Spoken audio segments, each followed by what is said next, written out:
Frame Drop by Void in Velvet. Prologue 42. The analyst room is dark except for the monitor. Noah has been in here for 3 hours. He knows this because the timestamp on the bottom right corner of the screen says 2:14 a.m. and he sat down 11. And he's been watching the same footage on a loop since 11:23 when he gave up pretending he was working and admitted, quietly and only to himself, that this was not work. The footage is from last Tuesday's scrimmage. An internal session. No broadcast, no stats upload, no official record. Just the team running coordinated drills while Noah tracked the data from the booth, which is what he always does, which is the only thing he is supposed to be doing. He has watched Jin's play sequence 42 times. He knows this because he counted. Counting is something to do when the alternative is thinking about the fact that Jin's shoes are still by the front door and Jin's jacket is still on the back of the couch, and Jin has been asleep for the past 40 minutes on that couch with his controller still in his hands and his whole body arranged like he trusts the world not to hurt him while he is unconscious. Noah presses play. 43. On screen, Jin moves like water through a gap in the enemy formation. The analysts call this kind of play reading, seeing a structure 2 moves before it collapses and threading through the gap that isn't there yet. In 8 months, Noah has not met a player with Jin's instinct for this. Not even close. It is not something you teach. It is something that is either there or it isn't. And when you first see it in someone, it is a little like watching a person discover they can breathe underwater. Jin moves.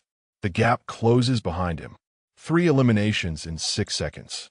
In the post-kill frame, the half second between the last shot and the next movement, his face does a thing. Not a celebration. Not performance. It is the expression of someone who wasn't sure they could do the thing and then did the thing, and the relief of it has not fully settled yet. An open expression. Briefly, completely unguarded. Noah pauses on it. He does this every time. He is aware that he does this every time. He is choosing, right now, not to examine that awareness. He takes his glasses off and sets them on the desk, presses his thumb and forefinger to the bridge of his nose. In the sudden blur of the monitor, the frozen footage smears into light and color and nothing identifiable, which is almost a relief. He puts his glasses back on. The timestamp reads 2:17.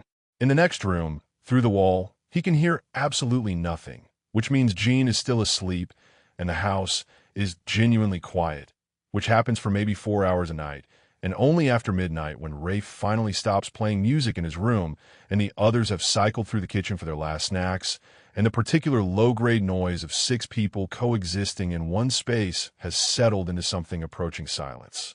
Noah has always worked best in this window. The 2 to 4 block. The hours when the building has a different quality, stiller, more honest, easier to think in. He is 31 days from the end of the regular season, and he has a qualifying match in 9 days, and his IGL's reaction timing has improved 4% over the last 3 weeks, and all of this is real and measurable in the actual content of his job. He opens the notebook beside the keyboard, turns to a fresh page, writes, Post-drill review, March 14th. Jin C. Positioning in coordinated breach, multi-target sequencing. He stops writing. He looks at Jin's name in the margin. He has written it there twice already today in 2 separate entries. Not as a label, just there. The way a word will attach itself to a margin when your hand is moving faster than your intention. He closes the notebook. From the couch in the next room comes the quiet sound of Jin shifting in his sleep. The clink of a controller setting against the cushion. Then silence again. Noah does not move. There is something he has been refusing to name for approximately 4 months. He is, professionally speaking, very good at not naming things. He built a career on it, the careful, clean architecture of knowing what you have and keeping it categorized correctly. Here's what I know about my team. Here's what I know about my players. Here's what I am responsible for and what I am not. It is a system that has served him well. It is a system that has a very specific and recently discovered flaw, which is that it requires everything to stay in the category where you put it. He gets up. He does not mean to go to the doorway. He finds himself there anyway, the threshold between the analyst room and the living space, with a narrow light from the monitor reaches and then stops. In the dark beyond, He can make out the couch and the shape of the person on it. Jin on his side, legs drawn up slightly, one hand still loosely around the controller, his face turned into the cushion. The jacket is on the back of the couch. It slid there sometime in the last hour, migrating from Jin's shoulders the way his things always migrate, slowly, unintentionally, spreading into whatever space is available. His shoes are by the door. His headset is on the coffee table. There is a half-finished bottle of water that no one knows without looking is from the specific case Jin buys in bulk because he likes the bottle shape, and which keeps appearing in rooms where Jin has been. Jin's things are everywhere in this house. That is, objectively, a normal feature of communal living. Noah is aware that this is a normal feature of communal living. He gets a blanket from the storage shelf by the hallway. It is a practical action. The house HVAC runs cold overnight. He has sent 2 house-wide messages about turning the thermostat up. No one has turned the thermostat up. This is a practical action in response to a practical problem. He crosses the room, lays the blanket over Jin's shoulders. Jin doesn't wake. He makes a small sound, not distress, not anything, just the sound of someone registering warmth at a level below consciousness and accepting it. Noah straightens. He stands there in the dark for a moment that is longer than any practical action requires. Jin's face is completely quiet. The competitive sharpness, the quick-read assessment that runs in his expression like a background process during waking hours, none of that is present. He is just a person asleep on a couch, trusting the dark not to do anything with that. I'm already in trouble, Noah thinks. Not for the first time. With an increasing quality of certainty that is starting to feel less like a warning and more like a fact he is simply going to have to live inside. He turns the monitor off, carries the quiet back with him. He does not sleep for a while. Chapter 1, Return Policy. The gaming house smells the same. This is the first thing Jin registers when Dessa opens the front door, that specific architecture of a shared building that has been lived in hard. Coffee from the kitchen, the particular neutralizing smell of good equipment ventilation, something that might be race cologne coming from upstairs, and underneath all of it something like artificial winter, the HVAC running colder than it needs to. He knew this smell before he remembered knowing it. It arrived in his chest about 3 seconds before anything in his brain caught up. "Welcome back," Dessa says. She says it without inflection, which from Dessa, he is already understanding, means she means it. "Thanks." He steps inside. His bag is over one shoulder and his equipment case is in his right hand, and he is, per his discharge paperwork, medically cleared to return to light activity and supervised training. Per his own internal read of himself, he is fine. He is better than fine. 6 weeks of hospital, and then outpatient, and then his sister's apartment, where Marisol fed him and asked careful questions and watched him the way she watches things when she is trying to figure out if she needs to intervene. He is ready to be back somewhere where things make sense, where the work is in front of him and he knows what the work is. He sets the equipment case down, looks around. The common room is mostly as he remembers it. Long sectional sofa, battle-worn coffee table, for monitors along the far wall for the shared practice rigs. The whiteboard on the right side that functions as a combination strategy space and house message board, depending on who got there first. Someone has written whose serial is this in red marker in the corner. Someone else has drawn a small arrow pointing at it and written not mine in blue. There are 2 new plants by the window. Jin does not remember plants. Rafes, Dessa says, following his gaze. He decided the house needed life. Noah told him to keep them watered, or they'd become his responsibility. That was 6 weeks ago. They're thriving. Noah, Jin starts, is in the common room, Dessa says. He was expecting you at 11. It's 11:03. Jin looks at her. He clocks it, she says, with no particular judgment. You'll get used to it again. He follows her down the short hallway and into the common room, and that is when he sees him. Noah is standing at the whiteboard. His back is to the room. He has one sleeve rolled, the left one just to the elbow, and a marker in his right hand, and he's writing what appears to be a timing breakdown in the compact, precise handwriting that Jin somehow already knows is compact and precise, though he cannot place the memory of learning this. He is wearing dark jeans and a gray shirt and glasses with thin metal frames. His hair is pushed back from his forehead, dark, and his posture is the posture of someone who has been standing exactly like this for long enough that his body has settled into it rather than chosen it. Jin's chest does something he does not have a name for. Noah finishes what he is writing, caps the marker, turns around.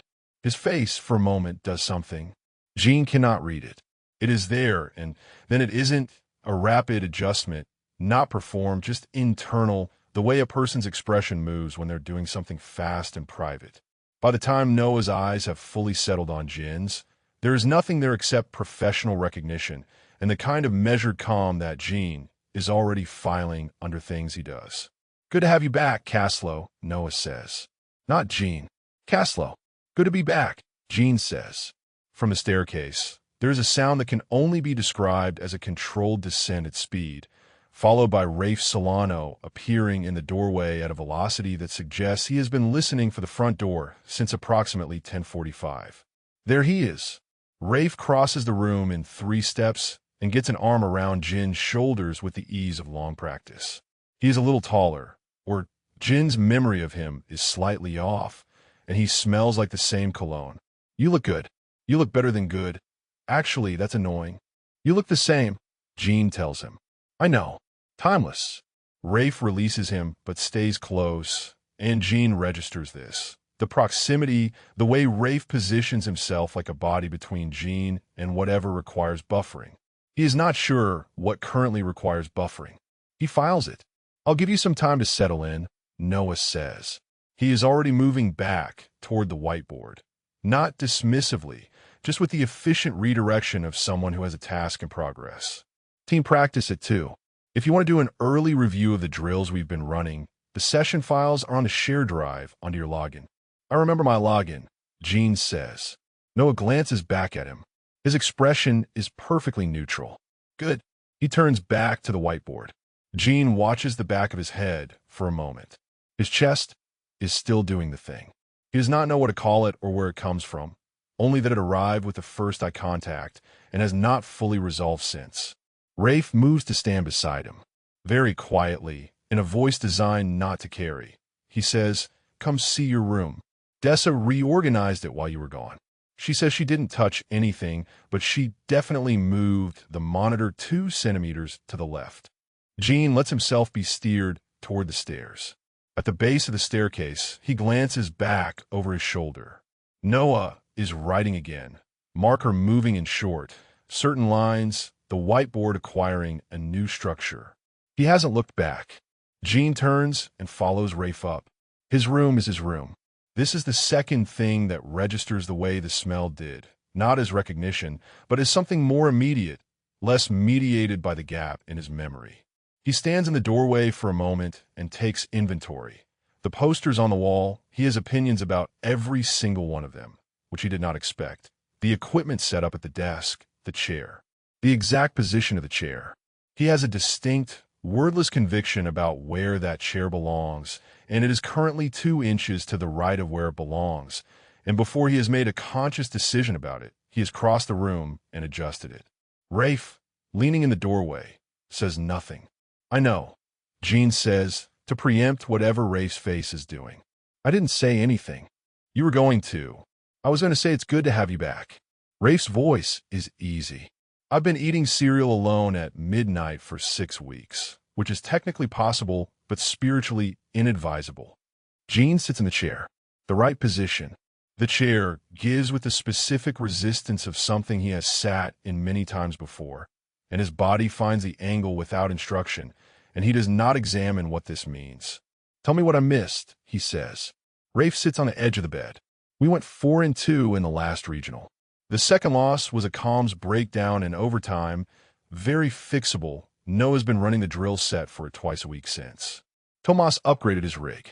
Kira's been practicing a support role variation she wants to present, but hasn't yet, which means she's still stress testing it, which means it's either going to be excellent or a disaster with no middle option. The coffee machine broke and Dessa ordered a replacement, and it arrived 2 days ago, and it is significantly better, and everyone is being weird about the improvement. And Noah," Jin says. He doesn't know why he says it. The name has a weight in his mouth that he wasn't expecting, and Rafe hears it. Jin can tell by the quarter-second pause that precedes Rafe's response. The specific recalibration that means Rafe knows something he's deciding whether to deploy. What about him? Rafe says, I don't know. Jin spins the chair slightly. He looked at me like, he stops. Like what? I don't know how to describe it. Like he'd already decided how to look at me before I came in. Rafe is quiet for a moment that lasts slightly longer than it needs to. Then, he's been running the team solo since August. He's gotten used to a certain operating mode. You coming back changes the configuration.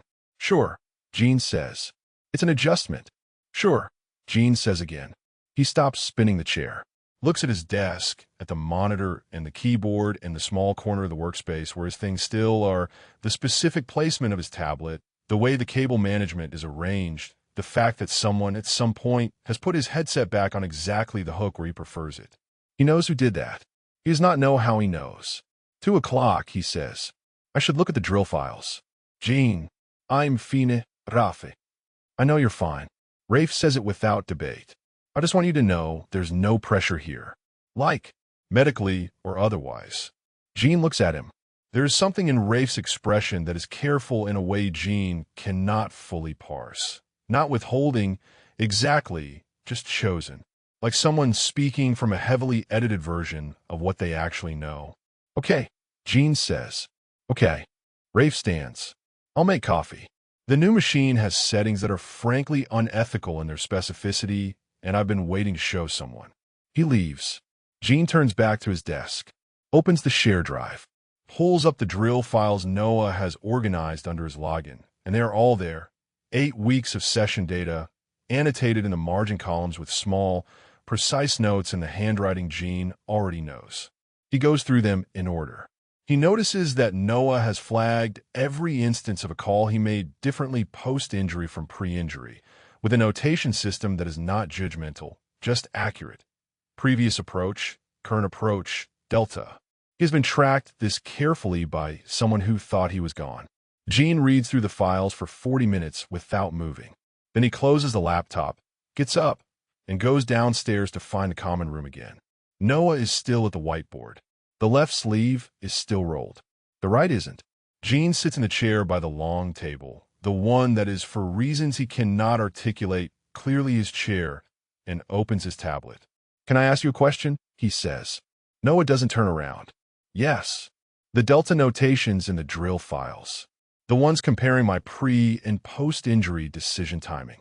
What about them? Are you going to use those to change how you're running practice? Or are you tracking for something else? Now Noah turns.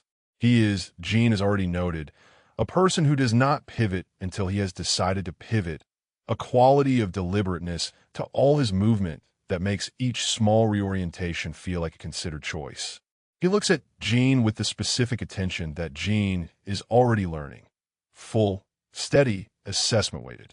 Both, Noah says.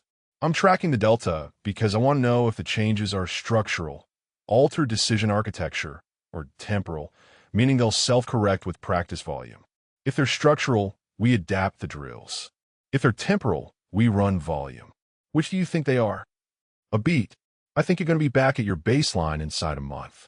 And I think 2 of the changes may actually be improvements. Jin looks at him. You're slower to commit in ambiguous scenarios, Noah says. Before the accident, you forced calls in low information states. It was effective, and it cost you occasionally. The hesitation I'm seeing now, it reads like recalibration rather than regression. Whether it stays or resolves, I'm not sure yet. Jin is quiet for a moment. That's a generous read, he says. It's an accurate read, Noah says, and turns back to the whiteboard. Jin watches the back of his head again. His chest is doing the thing again, and it is specific enough now that he can locate it. A pressure just below the sternum, neither painful nor comfortable, the physical sensation of something that does not yet have a name. He opens his tablet, pulls up the drill sequence, begins reviewing. For the next 40 minutes, the only sounds in the common room are the marker on the whiteboard and the soft click of Jin's tablet and the faint hum of the equipment, and neither of them says anything further, and it is not uncomfortable. Jin files this too. Chapter 2. Lag Compensation. The drills take 4 days to find their shape. This is not a complaint. Noah runs practice with the specific patience of someone who understands that performance recovery is not linear and has internalized, at a level below frustration, that a timetable is a target and not a guarantee. He watches Jin work. He takes notes. He does not say, "You were faster before." He does not say, "This used to take you 2 seconds and it's taking you 4." He writes the numbers down and he keeps running the sequences and he waits. On the 5th day, Jin hits his baseline on the entry breach drill.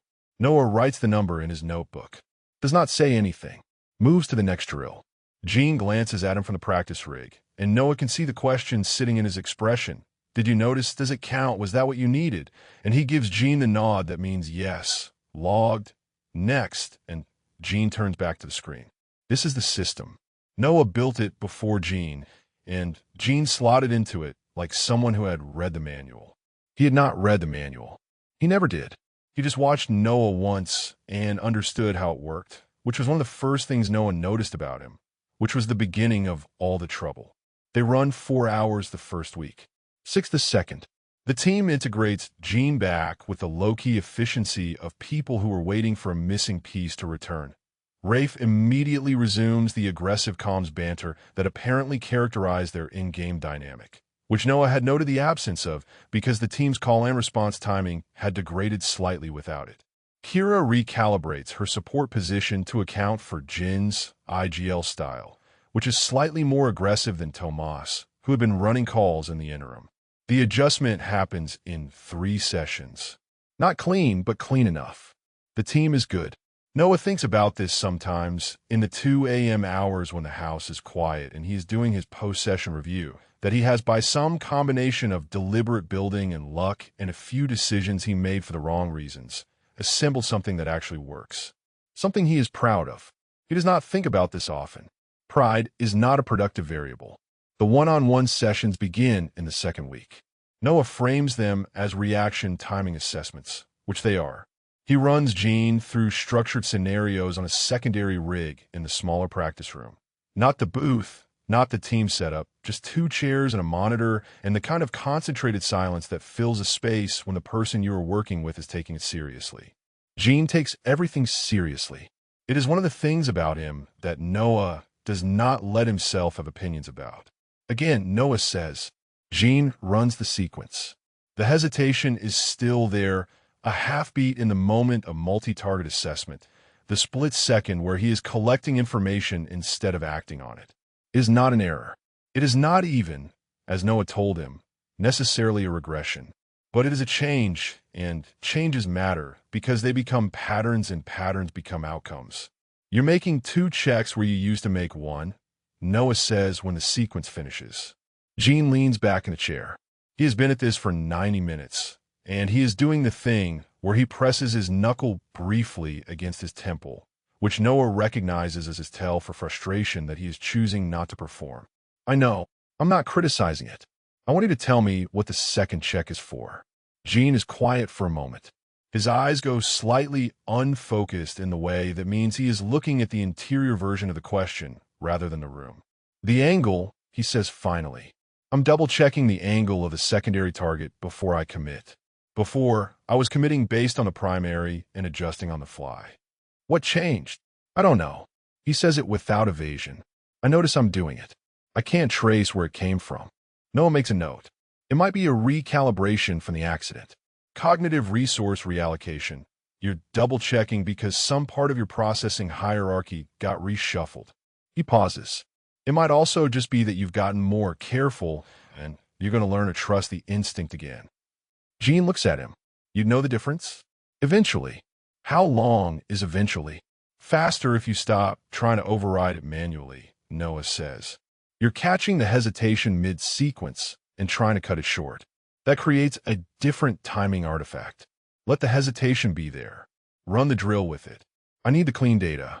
Jin stares at him for a moment with an expression that Noah has encountered several times now and cannot fully read.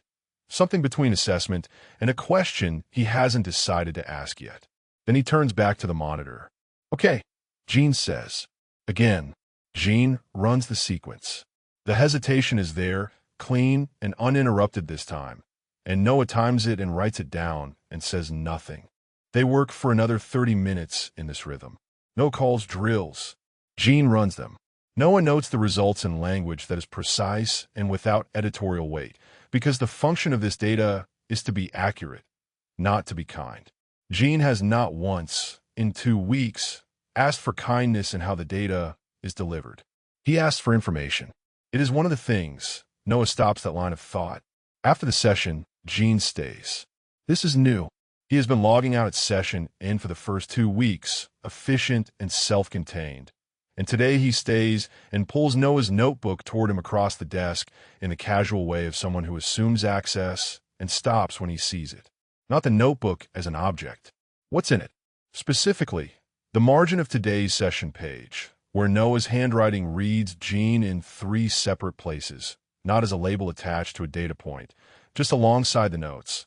The way a word ends up in a margin when your hand is writing faster than your intention.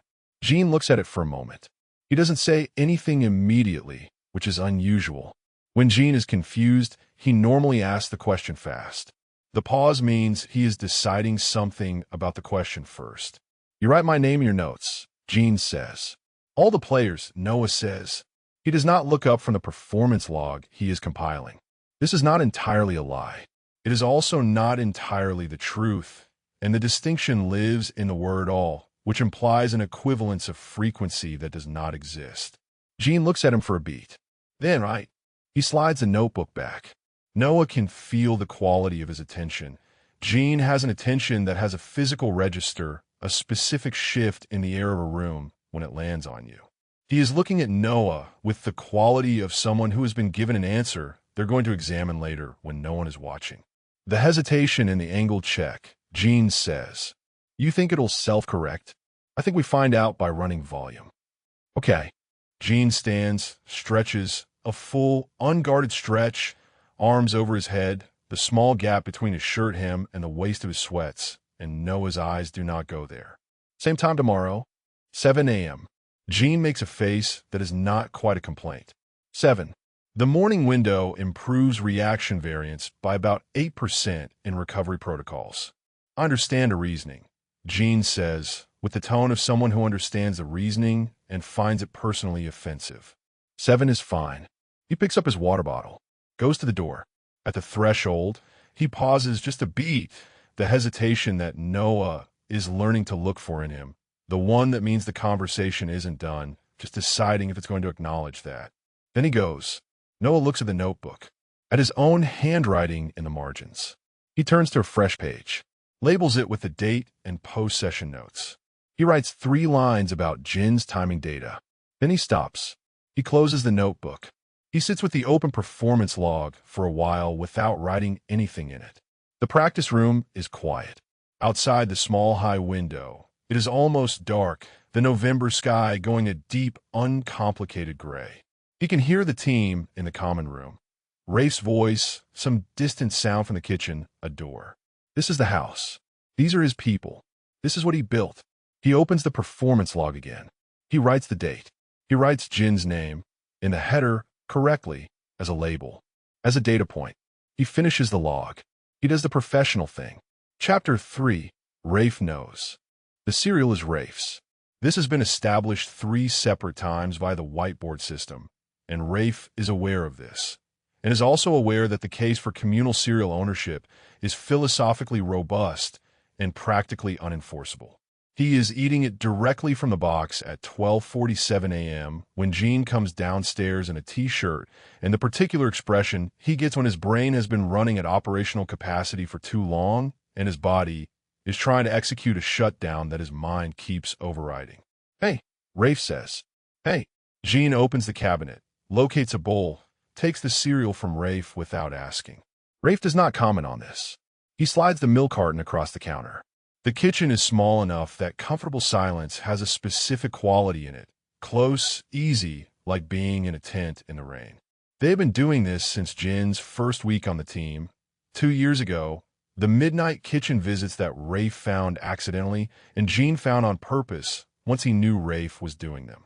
It is one of the things that resumed without negotiation when Jin came back. Some things just pick up where they left off. Jin, eats cereal. Rafe eats cereal. The refrigerator hums. Can I ask you something? Jin says. Yep. Jin is quiet for a moment, which means he's deciding how to frame it. When Jin has a direct question, he asks it directly. When he has a complicated question, he circles it first, testing the edges. This is a circling silence. Rafe waits. Did I talk about Noah? Jin says. Before. Rafe looks at his cereal. It is not an evasive look. It is the look of a person who has had a version of this conversation in his head for 2 months and is now running rapid processing on which version to deliver. There are 3 things Rafe knows that Jin doesn't. The first is that there was something between them, real and significant and not casual. The second is that Jin walked out. The third is that Noah has been holding this team together with a stillness that Rafe has only slowly understood is what grief looks like when someone has decided it is not allowed to be visible. He knows all 3 of these things. He has been Jin's closest friend through the recovery and the return and all the careful recalibration since. And he has watched Jin catalog Noah with the specific unconscious attention of someone rediscovering a language they don't know they used to speak. He's going to be careful. He owes that to the version of Jin who asked him once to stay out of it. He also owes that version of Jin less than he used to, because that version of Jin made choices Rafe has quietly, painfully disagreed with since the night they were made. Yeah, Rafe says. You talked about him. Jin looks up. What did I say? A lot of things. Rafe keeps his voice easy. You complained about his review process. You argued about rotation scheduling. I remember that you said he was structuring the team's comms around his own coaching style instead of player instinct. And then like 2 weeks later, you stopped saying it, which I think meant you'd looked at it and decided he was right. Jin is quiet, listening. You talked about the way he ran analysis sessions. You had this thing where you'd come out of a one-on-one and spend the first 10 minutes after kind of, I don't know, like you needed to decompress. Recalibrate. That still happens, Jin says. He says it without embarrassment, just observation. Rafe absorbs this. Anyway, he says, you talked about him more than you talked about anyone else on the team. More than me, which I told you was rude, and you said I was easier. What does that mean? I don't know. You said it. I assumed it meant I didn't take up the same kind of space. Jin pushes the cereal around the bowl.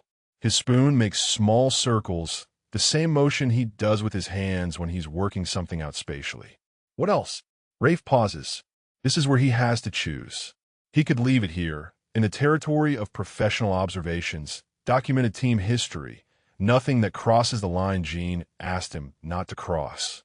He looks at Jin across the narrow kitchen counter, and he thinks about what it costs to stay out of something, and what it costs to have stayed out of it, and what it might cost to stay out of it a second time.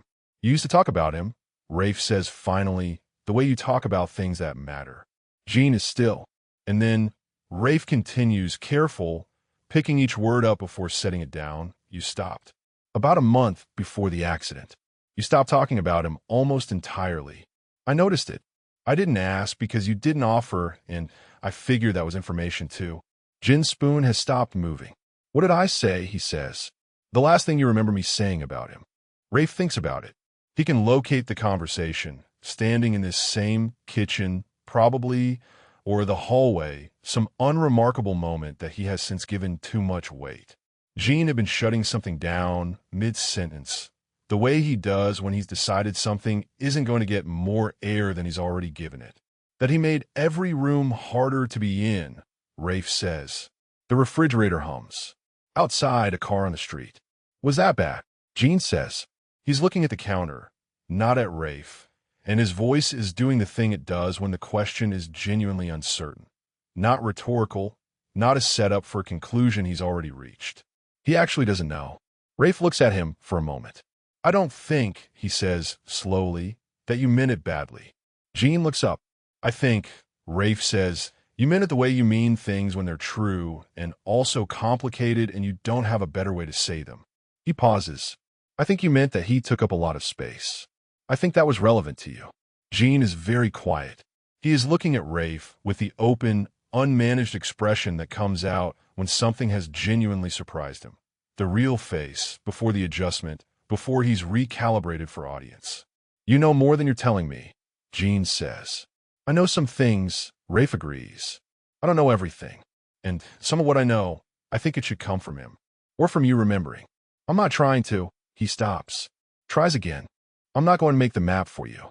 But I'm not going to pretend the territory doesn't exist. Jin looks at him for a long moment. Rafe can see him processing this. The fast read, the file and assess, the thing he does in-game when new information arrives, and he has to integrate it mid-sequence without losing his position. Okay, Jin says. Okay, Rafe says. They eat cereal. The refrigerator keeps humming. Rafe finishes his portion of the box and closes it with a small cardboard tab and sets it back on the counter equidistant between them, which is the cereal equivalent of a peace offering.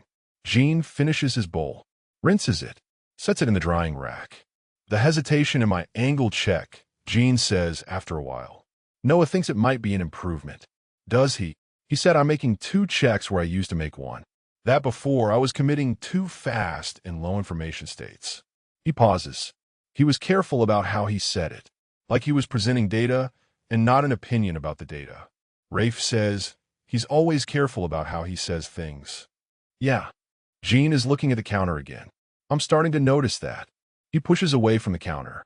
Rafe watches him cross to the doorway and pause there, his hand on the frame, not turning back. Rafe. Yeah. You're a good friend, Jin says. I don't know if I said that enough. Before. Rafe feels something move in his chest that he doesn't perform. You did, he says. You say by showing up. Jin taps the door frame once. Goes upstairs. Rafe stands in the kitchen for a while. He listens to the refrigerator. He looks at the whiteboard on the far wall, where someone has written whose cereal is this in red, and the answer in blue, and where there is also, in the left margin in small block letters that Rafe put there 2 weeks ago. Welcome back. He turns the kitchen light off. Goes to bed. He doesn't sleep for a while. Chapter 4. What the wild card wants. The email arrives on a Tuesday. At 4:52 p.m. Noah reads it 3 times. Then he closes his laptop, opens it again, and reads a 4th. Mr. Ewan, I'm Callum Briggs, Features and Investigations for VG Press. I'm currently working on a long-form piece examining competitive integrity structures in Tier 1 esports organizations, with a specific focus on how professional relationships, coaching, mentorship, player dynamics, shape team culture, and championship outcomes. I'd welcome a chance to speak with you at your convenience. Entirely on your terms. Best CB. He knows the name. He knew it before he finished the first sentence. Knew it in the specific way of a name you carry somewhere below your active memory, fall under things that can hurt you. Callum Briggs covered the Weston incident. He covered it the way a surgeon covers a wound. Open, thorough, precise, and without particular concern for what happens to the body on the table. The article ran 3 years after Noah's mentor stopped coaching. It ran in 2 parts. The second part was about Noah's mentor and his player. The first part was about the organization and the culture that made it possible to hide something for as long as it was hidden. Both parts were accurate. Noah read them at 23 and understood, at the level of professional formation, everything he was going to do differently. He forwards the email to Dessa with a single line. Your call. Dessa replies in 4 minutes. Yours, not mine. You're the one he wants. He stares at this for a while. Then he writes back. Happy to speak with you. He sent it before he's finished deciding to send it. This is unlike him. He sits with the discomfort of the action for a moment and then moves to the next thing, which is the practice rotation for Thursday. He does not tell Jin. He does not tell the team. Dessa knows, and Dessa will handle the organizational documentation if it comes to that. For now, there is nothing to handle. For now, it is an email from a journalist about a piece he hasn't written yet, and the appropriate response is to remain operational. He runs practice at 6. The team is in good form. 3 weeks back with Jin, and the comms rhythm has recalibrated faster than Noah projected. Jin's IGL instinct is something the team built around the first time, and the rebuilding, it turns out, is faster than the original construction. He watches them run the coordinated entry sequence from a booth, tracking the timing data, and he notices the specific cohesion that you can't manufacture. The way Rafe and Jin talk in a shorthand of players who've spent 200 hours in the same in-game environment. The way Kira runs her support positioning around Jin's calls without waiting for explicit instruction. They're going to be ready. If Jin's hesitation continues to resolve the way Noah expects, they will be ready in time. He makes a note about Kira's support variation. Makes a note about Tomas's rotation timing in the breach sequence. Makes a note about... He stops. He makes a note about the team's overall comms efficiency. He does not write Jin's name in the margin this time. He writes, IGL, coordination above baseline. Continue. He puts the pen down. After practice, team dinner. This is a house rule that Noah inherited from the previous structure and has maintained because data supports it. Teams that eat together have better comms timing. This is documented. He did not keep the rule because he finds it easier to be in a room with his team when the context is food and not performance. That is not a professional reason. They eat. Rafe has made something that involved a rice cooker and 3 separate condiments and a level of culinary confidence that is entirely unearned and also, tonight, correct. Dessa is there, which she is not always. Her apartment is 10 minutes away, and she maintains it specifically so the team has a buffer between the management structure and the communal living space, which Noah considers wise. She sits at the end of the table and participates in the conversation with the specific efficiency of someone who has spent years speaking only when they have something to add. Jin is across from Noah. This is a seating arrangement that happens by default because there are 7 of them in a rectangular table, and someone has to sit across from someone. It is not a significant fact. Noah does not look at Jin more than necessary. He is eating and running the half-attention scan he runs in non-practice social settings, tracking the interpersonal variables, who is tired, who is running tension they haven't discharged from the session, whether the Briggs email has changed his own presentation in a way that anyone will notice. He does not think it has. He's good at this. Did anyone see the Lancer Corp semifinal analysis? Tomas says, the IGL rotation they ran in the 3rd map was, I don't know. I watched it twice. I can't tell if it's genius or a mistake that worked.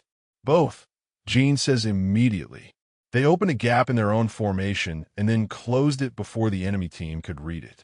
The timing window was like 40 milliseconds. 40 milliseconds is nothing. 40 milliseconds at that level of play is everything. How do you run a drill for 40 milliseconds? You don't, Jin says, and then looks at Noah. Can you? Noah considers this. You build the instinct, not the drill. The drill is for when you have 60, 80 milliseconds. You run it until the execution is clean at that speed. Then the 40 millisecond scenario has a foundation. See, that's the thing, Jin says, leaning forward slightly the way he does when he's engaging with something at the level below casual. Everyone talks about building instinct like it's passive. Like you train until the thing is underneath the thought, and then you just have it. But I think he stops. You think Noah says. The table is listening. This happens with Jin sometimes. The specific attention that gathers when his brain shifts into the analytic mode that runs faster than his social register. When you can feel him working through something in real time and everyone goes quiet to watch. I think the instinct is the thought, Jin says. It's not under it. It's what the thought becomes after enough iterations. And what Lancer Corp did in that semi-final, that was a thought that had been run so many times it stopped being a thought. It was just a movement. You'd have to believe in the gap before you knew it was there. Silence for a moment. Then Rafe makes a sound that is not quite a laugh and not quite agreement, but is somewhere between them. You're going to end up writing coaching theory, he says. This is the beginning of that. I'm not. It's a good observation, Noah says. He doesn't plan to say it. It comes out with the specific quality that his voice gets when he is saying something accurate and not managing how it sounds. And it is a beat too sincere for dinner table conversation. He knows this the moment it lands. Jin goes still. Not for long. Half a second, maybe less. But Noah sees it. The pause, the adjustment, the way Jin's expression does something small and unplanned before he locates the response. I'm just saying what I see, Jin says. I know, Noah says. Another beat. Then Jin laughs. Not the managed laugh, not the one that comes after a decision, but the one that arrives ahead of any decision, startled and real, and he shakes his head like he's shaking something loose. Okay, he says. Sure. Maybe I think about it a little. The table finds its rhythm again. Rafe is already talking. deflecting the moment with something about the rice cooker settings, and Dessa says something dry about Kira's reaction face, and the conversation moves. Noah looks at his plate. He is aware that he laughed. Fully, with his whole face before he could manage it. The first time in probably months. He is aware that Jin saw it. He is aware of the specific quality of Jin's subsequent stillness, the recognition in it, the expression that appeared before Jin had time to choose something else. He is aware that this is a problem. Not the laugh. The problem is not the laugh. The problem is the specific quality of the awareness, the way he can track every micro-expression Jin makes, the way a dinner table with 7 people in it has a warm gravitational point that is 30 degrees left of center, the way that point is wearing Jin's face. He eats. He participates in the conversation. He is, by all visible measures, a head coach having dinner with his team. Under the table, his hand is resting on his knee with the specific stillness of a person choosing not to let it do anything else. Dessa, across the table, meets his eyes once. Briefly. She does not say anything. She looks away. He does the professional thing. He is in the analyst room at 9 when his phone buzzes. The team is upstairs. He can hear the intermittent gaming from 2 rooms, Rafe and Tomas running ranked matches, the specific low-level noise of competitive play in a house where it's a background condition of existence. It is a good sound. It is a normal sound. He is reviewing the rotation breakdown for Thursday's practice when the buzz comes, and he checks the notification from habit, sees a website preview from VG Press, and understands what it is before he has opened it. Briggs has published something. Not the piece, just a site update, a currently working on announcement that esports journalists sometimes post to generate pre-publication interest. It says, long-form investigation into competitive integrity and the human cost of ambition in professional gaming, featuring conversations with coaches, players, and organizational figures across the industry. Coming Q1. 6 to 8 weeks. Noah sets the phone down, picks up his notebook, writes the date, and then nothing beneath it for a while. The door to the analyst room is open. He can hear the house. In the margin of the blank page, without deciding to, he has written Jin's name. He looks at it. He closes the notebook. Chapter 5, The Professional Thing. There's a version of this that is very simple. Noah runs in his head, that version, while he is making coffee at 6:30 a.m. before anyone else is awake. In this version, the structure of the situation is clean. Briggs is a journalist working on a piece about competitive integrity. Noah is a head coach at a Tier 1 organization. He will cooperate with the interview, provide accurate information about the team's professional operations, and the piece will be 1 paragraph about coaching philosophy embedded in a longer article about the industry. Briggs will find nothing of substance because there is nothing of substance to find. The team will proceed to regionals. Jin will continue recovering. The season will conclude. He runs this version for approximately 90 seconds before he stops pretending it is the version that is real. The version that is real. Briggs covered Marcus Weston's scandal when Noah was 23. Not the first article about it. That was published during the initial investigation, and it was fair and restrained, and it did not name names that were unnecessary to name. The second article, 18 months later, was the retrospective. The anatomy of it. The specific sequence of choices and suppressions that had allowed a coach-player relationship to become both private and institutional, and the institutional part was what made his story. Noah had read it in an empty apartment in Seoul in November, because by then he had just accepted his first head coaching contract, and he was 23 and he was making notes. The notes had 1 specific column, what he did wrong. The list was not about Marcus personally. Marcus had been, in Noah's experience, a good coach and a person who loved someone he wasn't supposed to love and made choices that were understandable and categorically unsustainable. The list was structural. Systems. The thing that made the relationship a liability was not its existence, but its exposure. And the exposure was possible because there were records, communications, patterns, the sediment of 2 people who'd been doing something hidden for long enough that it had become visible in the data. Noah had built his entire professional architecture on the negative space of Marcus Weston's mistakes. He had also, approximately 4 years later, begun to write Jin's name in the margins of his notebooks. He is aware of the irony. He pours the coffee. He goes to the analyst room. Practice runs from 9 to 1. Thursday rotation. Entry coordination, first hour, communication protocols under fire second. Individual skills third, team review last. Noah runs it from the booth, earpiece in, notebook open, running the timing data on 2 screens while he tracks the comms on a third. This is the structure. He is good at the structure. Jin runs the entry sequence twice before he finds it. The hesitation is still there in the angle check, a fraction of a second, barely visible in the footage unless you know what to look for, which Noah does. He clocks it. He notes it. He does not say anything over comms, because this is not the session for individual corrections, and Jin knows what to watch for, and flagging it during team play creates a tension around it that disrupts the group rhythm. He tells himself, this is why you stay out of it. The job is easier when it is the job. Does the math work? You have a journalist with your history in his files and your IGL's footage in a database that is publicly accessible, and the article that destroyed Marcus was not about the relationship. It was about the performance implications. The coaching decisions that looked different in retrospect once the context was understood.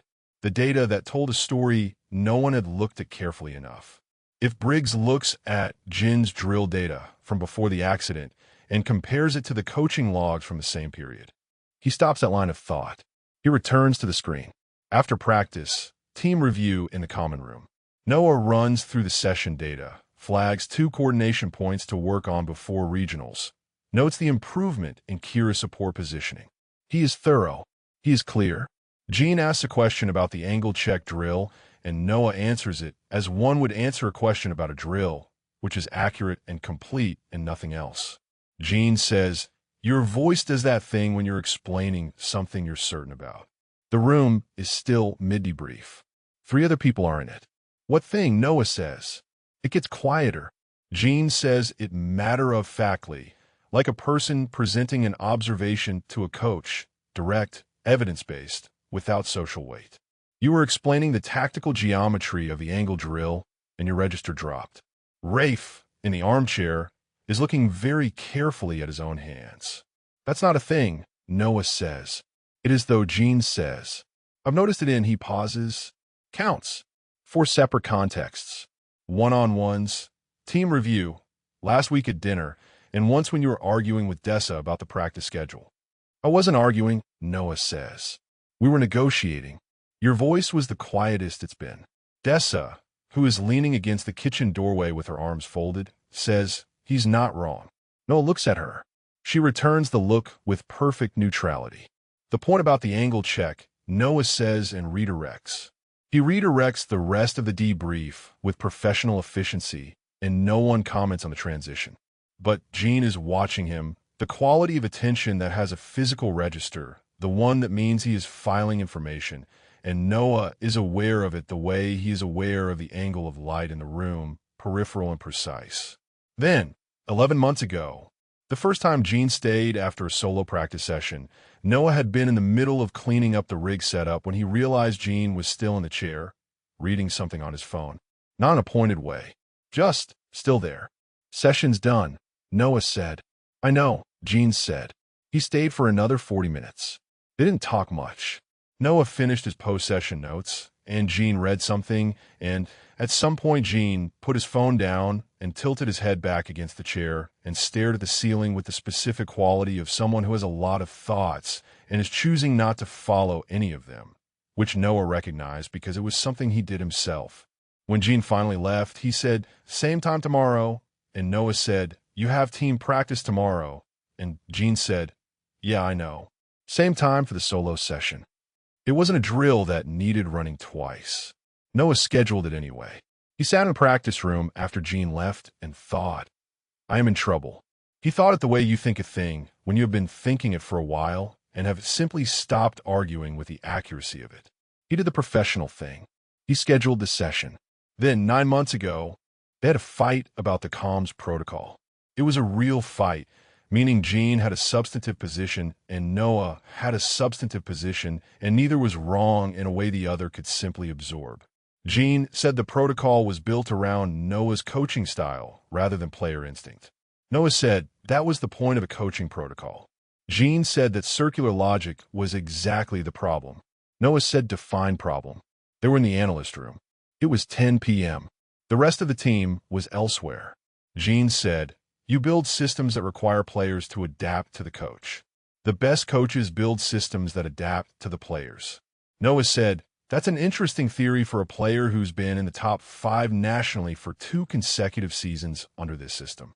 Maybe I'd be top 1 without it," Jin said. "A beat. Maybe," Noah said.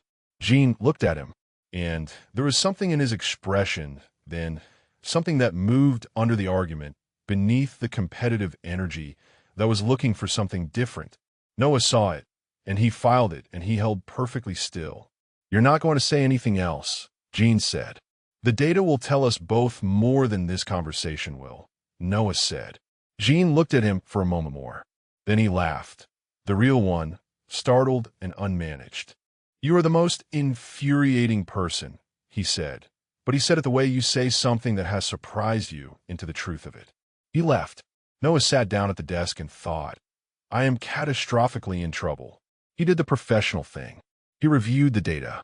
He is standing in the equipment room when he makes the decision somewhere around 4 p.m. in between the team's practice and the evening's individual review session.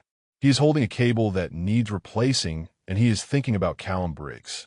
The decision is this: say nothing. Not about their history. Not about any of it. Not to Jin. Not to the team. The championship is 9 weeks out. The team is performing well. Jin is recovering on the arc Noah projected. The Briggs piece is not finished, and when it runs, it will run the way these pieces run: broad, organizational, professional dynamics in esports. And if Noah cooperates appropriately and there is nothing inflammatory on the record, there is nothing to find. And underneath all of that, beneath the logic of it, he is not going to tell Jin who they were because he does not know what Jin would do with that information. He does not know if Jin would pull back. He does not know if Jin would lean in. He does not know what the weight of their history would do to the careful, recalibrated thing that is currently happening between them. The thing that has no name, because naming things gives them the power to be taken away. And the truth beneath even that. He watched Marcus Weston lose everything. Not to the relationship, to the exposure. He has built every professional decision for 6 years on the negative space of that lesson. If he tells Jin, there's a record of it. There's a conversation that happened. There's a thing that exists in the world as a disclosed fact, and disclosed facts have mass and weight and trajectories. Professional equals safe. That is the lesson. That is the thing that protects everyone. He is aware that this is a lie dressed as a principle. He has been aware of this for longer than he has been naming it. He puts the cable down. He makes a note to order a replacement through Dess's equipment portal. He goes to the analyst room. He opens the post-session review file. He does the work. On the desk beside the keyboard, his notebook is closed. He has not written anything in it today. He's going to continue not writing anything in it today. In the doorway, briefly, the late light from the hallway. Then it shifts, someone passing, and it is gone, and he is alone with the blue light of the screens and the clean lines of the data and all the things that are measurable. He does the professional thing. He does it because he is good at it. He does it because the alternative is standing in the analyst room at 4 p.m. holding a decision he is not ready to make, with a journalist 6 weeks for publication and a championship 9 weeks out, and a person upstairs whose name is in every margin of his notebooks. He does it. The screen reflects his face back at him.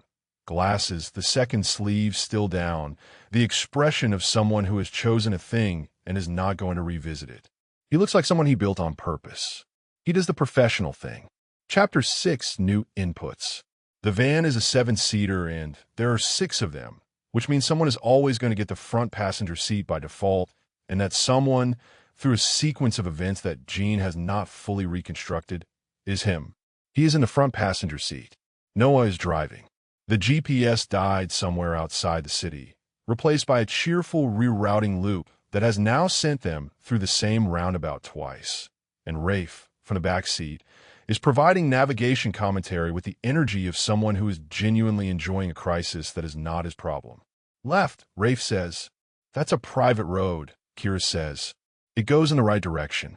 It goes into someone's driveway. which is technically in the right direction. Noah says, without inflection, "We are not taking the driveway." Jin looks at the GPS screen, which is displaying what appears to be a loading wheel that has been loading since Chesterfield. He reaches over and taps it twice. Nothing changes. He taps it a third time with the particular optimism of someone who knows this will not work and does it anyway. "Is it doing anything?" Noah asks. "It's thinking very hard about it. It's been thinking about it for 40 minutes. Maybe it has a lot of thoughts." Noah's mouth does something that is not quite a smile and then stops doing it. Jin watches this happen in his peripheral vision and files it with the others. They are 6 hours from the regional qualifier venue. They left at 7 a.m. The GPS provided reliable navigation for the first 45 minutes and then, upon encountering an unexpected motorway closure, developed what Dessa had called, on the phone from her car 3 vehicles back, a philosophical objection to reality. Dessa is navigating by phone app. Noah is navigating by the atlas he keeps in the door pocket of the van, which Rafe has described as genuinely medieval and which has, in practice, gotten them back on a correct road twice in the last 40 minutes. Jin picks up the atlas. It opens to a page that has a fold crease down the center and handwriting in the margin, a route notation in the familiar compact script. He looks at it, turns to the index, cross-references. "There's a junction in about 8 kilometers that the GPS hasn't flagged," he says. "If we take it south, it adds 20 minutes, but cuts us back to the main motorway before the closure zone." Noah glances at him. "You read maps." "I read everything." He turns the atlas so Noah can see. "My grandfather had one of these. I used to trace routes on long car trips when I was a kid." "That's the most unexpectedly wholesome thing you've said since you got back," Rafe says from behind them. "I contain multitudes. You contain at least 3. I've met most of them." Noah takes the junction. The route resolves. The GPS, after another 10 minutes, catches up to their actual location and recalculates with a cheerfulness that suggests it has no memory of its own failure, which Jin finds either charming or infuriating depending on how he thinks about it. In the back of the van, the team settles. Kira puts her headphones on. Tomas and Rafe have started something competitive on their phones that involve occasional sharp sounds and mutual accusations. The noise level drops to a comfortable background register. Jin sets the atlas back in the door pocket. He looks out the window. The November light is doing the flat gray thing it does in the Midlands, making everything even and muted. He has noticed less bothered by silence than he used to be. Marisol told him this, that before the accident he filled quiet spaces compulsively, deployed conversation the way some people deploy furniture, to make a room feel occupied. He is not sure if the change is the accident or something else, but he finds that he can sit with this quiet now. 6 people in a van, the motorway unreeling, the GPS recovered and reliable, without the urge to put something in it. "Can I ask you something?" he says, not looking away from the window. "Yes," Noah says. He has noticed this too. Noah never hedges the permission. Other people say sure, or depends what it is, or go for it, covering their bases. Noah just says yes. Like the answer is always yes, and the content of the question will be dealt with on its own terms. The journalist, Jin, says, "Briggs, I heard Dessa mention the name." A beat. The motorway continues. "What about him?" Noah says. "You reacted to it. When she mentioned it, you went." Jin considers how to describe it. "Very still. More still than usual." Noah says nothing. "You go still when something catches you," Jin says. "I've been paying attention to when it happens." "I know," Noah says. This gives Jin a half-second pause. "You know I've been paying attention?" "You pay attention to everything. It would be strange if you weren't paying attention to that." Jin turns to look at him. Noah is watching the road with the quality of attention he brings to everything. Full, steady, unhurried. His hands are on the wheel at a position that is slightly too careful to be casual. His left sleeve is rolled. His right isn't. "What's the story with Briggs?" Jin says. Noah is quiet for long enough that Jin starts to wonder if the question is going to simply not be answered. It is one of the things he has learned about Noah in 5 weeks. His silences are not avoidance. They are processing. He will answer. It just takes the shape of the answer longer to arrive than with most people. He covered a story 6 years ago. Noah says, finally, about a coach and a player. Conflict of interest. It ended careers. Someone you knew. My mentor. A pause. Marcus. He coached me for 2 years when I was starting out. He was the best analyst I've ever worked with. He saw the game the way Noah stops. He understood the difference between what a player can do and what a player will do under pressure. I learned more from watching him work than I learned from any formal coaching program. Gene waits. There was a player, Noah says. It was more than a coaching relationship. Marcus didn't handle the boundary correctly, and the organization didn't have adequate oversight structure, which is what Briggs wrote about. Not the relationship itself, but the systems that let it exist undetected. When it came out, Marcus lost the coaching position, the organization was restructured, the player's career was affected. His voice is level. It does not fluctuate. Briggs wrote it accurately. That was the problem in some ways. It was very accurate. Gene is very still. That's why you reacted, Gene says. That's why I reacted, Noah confirms. Because Briggs coming here means he thinks there's a similar story. Noah's hand shifts slightly on the wheel. The movement is small, barely visible, but Gene has been cataloging these small movements. It's possible. His brief is competitive integrity in esports organizations. We are an esports organization, but you're worried about something specific. Noah says nothing. Noah. It is the first time in this conversation he has used his name, and it lands the way names land when they have weight behind them. Noah does not look at him. He watches the road with a care that has acquired a different quality. I'm worried about things being taken out of context, Noah says carefully. Coaching relationships are close. They involve trust, proximity, shared investment. Out of context, the data looks a specific way. In context, it's just good coaching. Gene hears this. All of it. The things said and the thing underneath it. Okay, he says. Okay. Noah says. They drive. The GPS recalculates something unnecessary and then resolves it. Behind them, Rafe wins whatever phone game he and Tomas have been playing, producing a muffled noise of triumph. The light outside has shifted slightly, the gray thinning towards something that might become pale winter sun if it commits. Gene puts his feet up on the dash, which Noah doesn't comment on. What was he like? Gene says after a while. Marcus. Noah is quiet in the considering way. Patient, he says eventually. He could watch a player make the same mistake 12 times and explain it 13 different ways without ever letting the frustration into his voice. He understood that every player processes differently, that the same information lands differently depending on who's receiving it. A pause. He cared very much about getting it right. That was the thing I think the articles missed. He wasn't being reckless. He just cared so much about the work that the boundary became porous. Is that a cautionary tale? Gene asks. The question is genuine. He says it without armor, which is something he has been doing more of. He has noticed saying things without the layer of performance between the thought and the delivery. He does not know if this is a change the accident made or something that happened specifically in this van, in this specific passenger seat, with the GPS working again and Noah's hands on the wheel. Noah is quiet for a moment that has a different quality than the others. I've been telling myself it is, he says. Gene looks at him. Noah is watching the road. His jaw is slightly set. He looks like someone who has said something they were deciding whether to say and has landed on the side of having said it, and is now living with the arrival.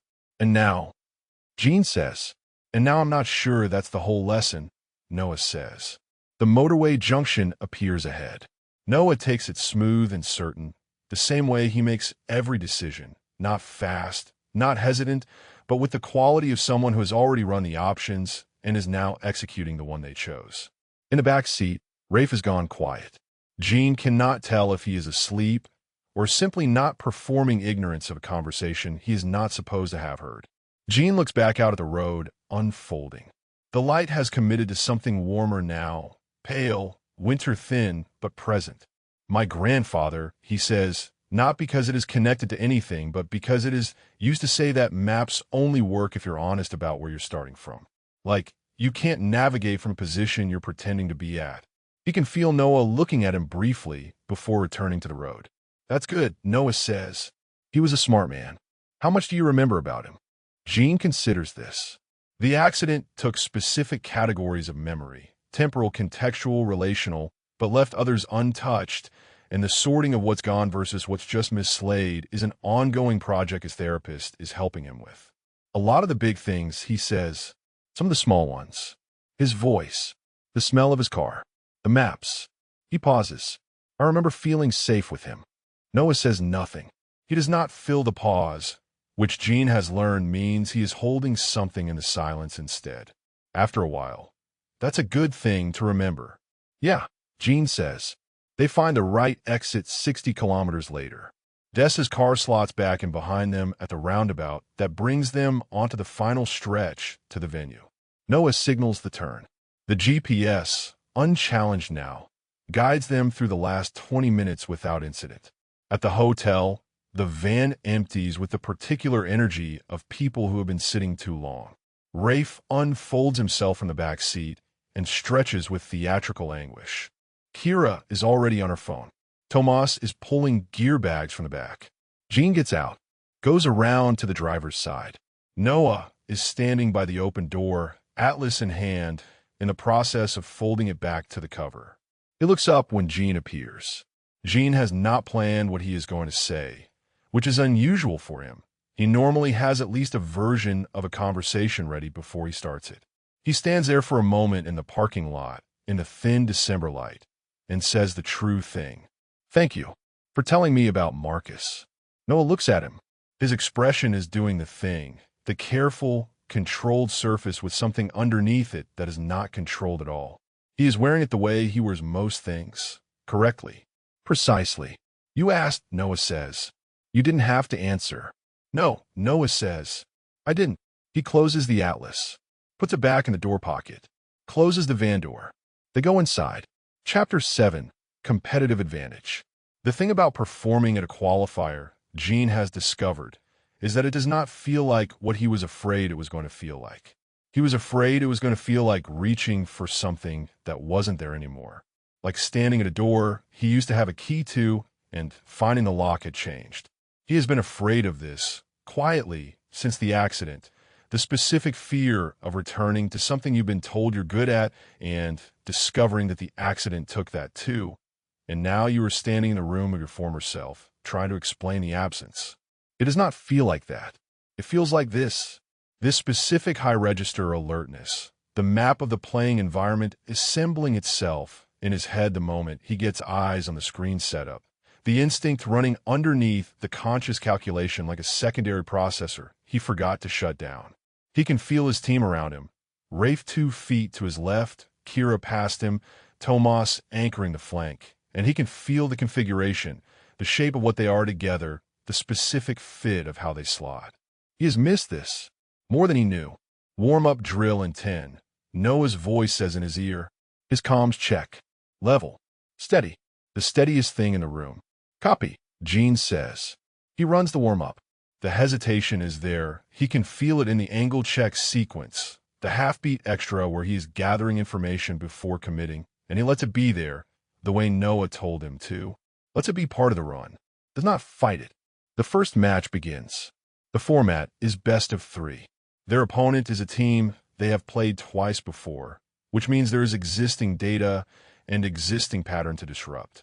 This is something Jin is good at, reading pattern mid-match and breaking his own predictability before the opponent can use it against him.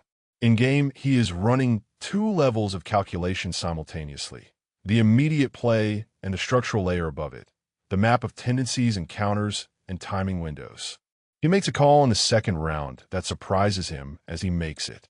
It is not the call the drill data would suggest. It is not the call Noah's pre-match breakdown anticipated. It is a read, a moment where the information in front of him resolves into a specific geometry, and his body is already executing it before the decision has formally cleared, and it works with a completeness that leaves him briefly still. In his ear, a 3-second pause. Then, clean. Do you have eyes on the secondary angle? Yes. Take the third. He takes the third. The round closes. After the match, they win it 2-1, controlled and efficient. Nothing showy. Noah runs the post-match in a conference room that the venue has allocated to teams between rounds. The room has a table and chairs and a screen and the specific acoustics of space that has been used for too many hurried conversations. Noah puts the session data on the screen. He goes through it the way he goes through everything. Methodical, unhurried, the voice level. He flags the points where the team's coordination worked and the points where the comm's timing drifted. He talks about the second match's third round with the specific precision he brings to things that matter. Jin is watching the screen. He is also, through the part of his peripheral vision that has apparently dedicated itself full-time to this function, watching Noah. In the third round, Noah says the IGL rotation at 47 seconds was non-standard. It wasn't in the drill set. He pauses. It was the right call. I want to run it back because I want everyone to understand what Jin read and why it worked, so it becomes pattern for the team and not a one-time instinct. He runs the clip. He explains in measured, exact language what Jin saw, the geometry of it, the timing window, the gap that existed for less than 4 seconds, and that Jin threaded because his processing had put the pieces in the right order. The call came from accumulated data, Noah says. Jin has been logging this team's behavioral tendencies since the qualifier prep. That's where this came from. Not reflex, architecture. He advances to the next clip, and then, quietly, without announcement, in the same register as everything else, that was yours. That was all you. The room is quiet. Jin stares at the screen. He is aware that Rafe, beside him, has gone very still in the way Rafe goes still when he is choosing not to react to something. He is aware of the quality of the silence in the room, the team absorbing a thing that was said simply and meant completely. He needs a moment. Bathroom break, he says. He says it casually, which is a moderately successful performance. He stands, goes into the hallway, leans against the wall outside the conference room door. He stands there for 2 minutes. The thing is that he has had coaches before. He has had people who were good at the technical elements of coaching and people who were good at team management and people who were good at the performance psychology side of it. And he has benefited from all of those things. But he has not. He is running the inventory now, in the hallway, with 2 minutes before he has to go back in. He has not had someone deliver a piece of information like that in a room full of people and have it land clean. Have it land as simply, that was yours, not your recovery, not your return, not a notation on a delta chart. You. He pushes off the wall, goes back in. No one comments on a break. Noah is mid-explanation of a comms timing issue. Jin sits back down in his chair. Rafe, without looking at him, slides the water bottle 6 inches closer. Jin drinks it. He does not look at Noah for the rest of the debrief. He looks at the screen. He listens to the analysis. He makes 2 notes on his phone about drills he wants to add to the individual session schedule. When the debrief wraps, Kira says, dinner, and Tomas says, yes, immediately, and Rafe says, I found a good noodle place 3 blocks from here, with the confidence of someone who found this 2 weeks ago and has been waiting for the trip, and the team starts to disperse. Jin is folding his notes when he registers someone in his eye line who is not part of the room. He is standing near the door that connects the conference area to the main tournament floor. Average height, mid-30s, casual event credentials on a lanyard. He is not looking at the screen. He is looking at the table, at the team, at the general configuration of the space, with the particular attention of someone who is taking professional inventory. Jin clocks him the way he clocks things that spike his instincts, which is immediately and without being able to explain why. The man sees Jin looking and extends a hand. Jin Caslo. Great run today. Callum Briggs. I'm covering the qualifier for VG Press. Jin shakes the hand. His instincts are at full volume. He does not know why. There is nothing wrong with the handshake. Nothing wrong with the introduction. The lanyard checks out. The smile is normal. Thanks, Jin says. General piece on the event. General piece and a longer feature I'm working on. Esports culture, team dynamics, the human side of competitive play. Briggs says this easily, conversationally. I'd love to schedule some time for a formal conversation, if you're open to it. We go through management for press. Jin says, "You want to talk to Dessa Kwan?" "Of course." Briggs produces a card. "No pressure. Just want to say hi in person. Your recovery story is genuinely compelling, the kind of thing readers connect with." Jin takes the card. His thumb is over the logo on the front of it, and he turns it once, and he says, "I appreciate it." Briggs moves on. He stops at the edge of the room, exchanges a word with someone from another team, and then is gone through the door. Jin stands with the card. His instincts are producing a sound like feedback. He does not know what the frequency is for.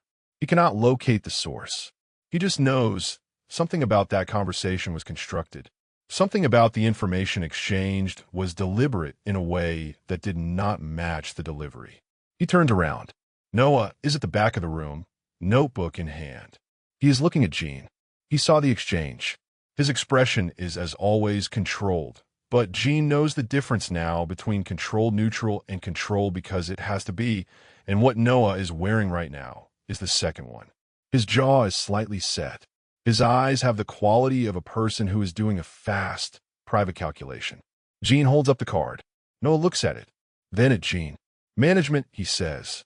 Already said that, Jin says. Noah's expression does something small and involuntary. Not relief, exactly, but the shadow of it. He writes something in the notebook. Jin puts the card in his pocket. He goes to find Rafe and the noodle restaurant.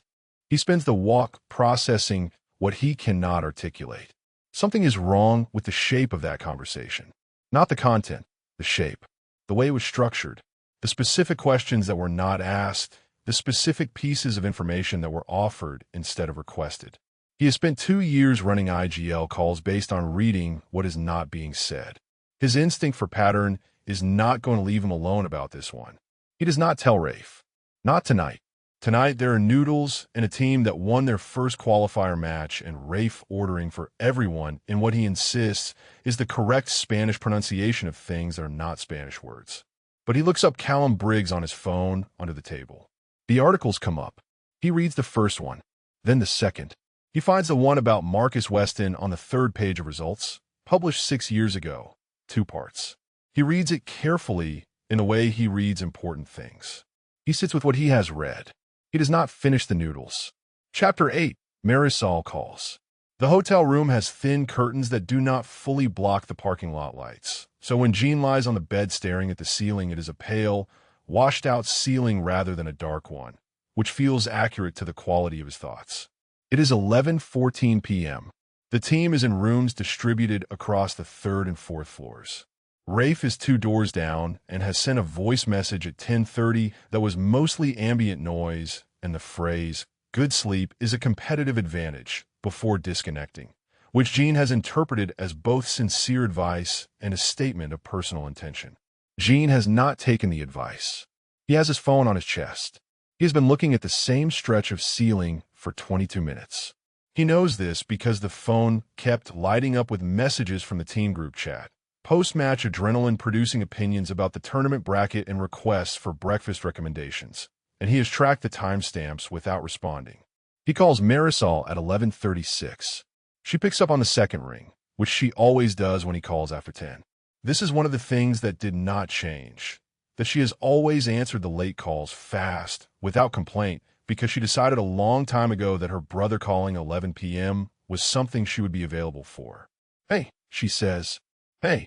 He shifts against the headboard. "Did I wake you? I was watching something. It wasn't important." He can hear her sit up, the soft sound of TV being muted. "You won. 2-1. How did it feel?" And this is the thing about Marisol. She always asks the right question. Not how did you play, or did the injury affect it, or anything that can be answered with data. She asks how it felt. Like the data is secondary. Like his experience of it is the thing that actually counts. "Good," he says. And then, because it is late and he is in a hotel room with thin curtains and his sister asks the right questions, "Really good." "Like real. Like I was back in the right room." "Yeah." She sounds pleased. Specifically pleased, not just supportive. "Yeah." There is a comfortable silence. He can hear the TV still going faintly in her apartment, and the specific quality of her late-night presence. Half awake, slightly rumpled, not performing alertness. He does not mean to talk about Noah. He talks about Noah for 40 minutes. It starts with the van ride, which he mentions because it is relevant to the tournament experience and because the Atlas and the GPS story is objectively funny, and Marisol laughs at the part about Rafe and the driveway. And then he is talking about the conversation on the motorway and the way Noah talked about Marcus and what it felt like to sit in that passenger seat with someone who was telling him a true thing in the careful way he tells true things. He talks about the post-match debrief. He describes, and he hears himself describing this, registers that he is describing it with a specificity that suggests it has lodged somewhere important, the way Noah said that was yours, and what it was like to need 2 minutes in a hallway afterward. He talks about Briggs, the card in his pocket, the articles he read, the Weston story. He talks about the way Noah's jaw looked when he saw Gene holding the card, and the private calculation behind his eyes, and the one word he said, management. Like he trusted Gene to have already handled it. Like it was sufficient just to know. Gene, Marisol says at some point. Yeah. You've been talking about him for, she pauses, and he can hear her checking her phone. 42 minutes. Have I? You have. A pause. You haven't mentioned anyone else from the team. He is quiet. Rafe, he says. I mentioned Rafe. You mentioned that Rafe sent a voice message. That's a mention. Gene. He stares at the ceiling. The parking lot light shifts slightly. A car moving somewhere below. I know, he says. Do you? I've been noticing things about him, Gene says. Since I got back. The way I keep cataloging things. The sleeve. The notebook. The way he goes still when something catches him. The way his voice changes. He pauses.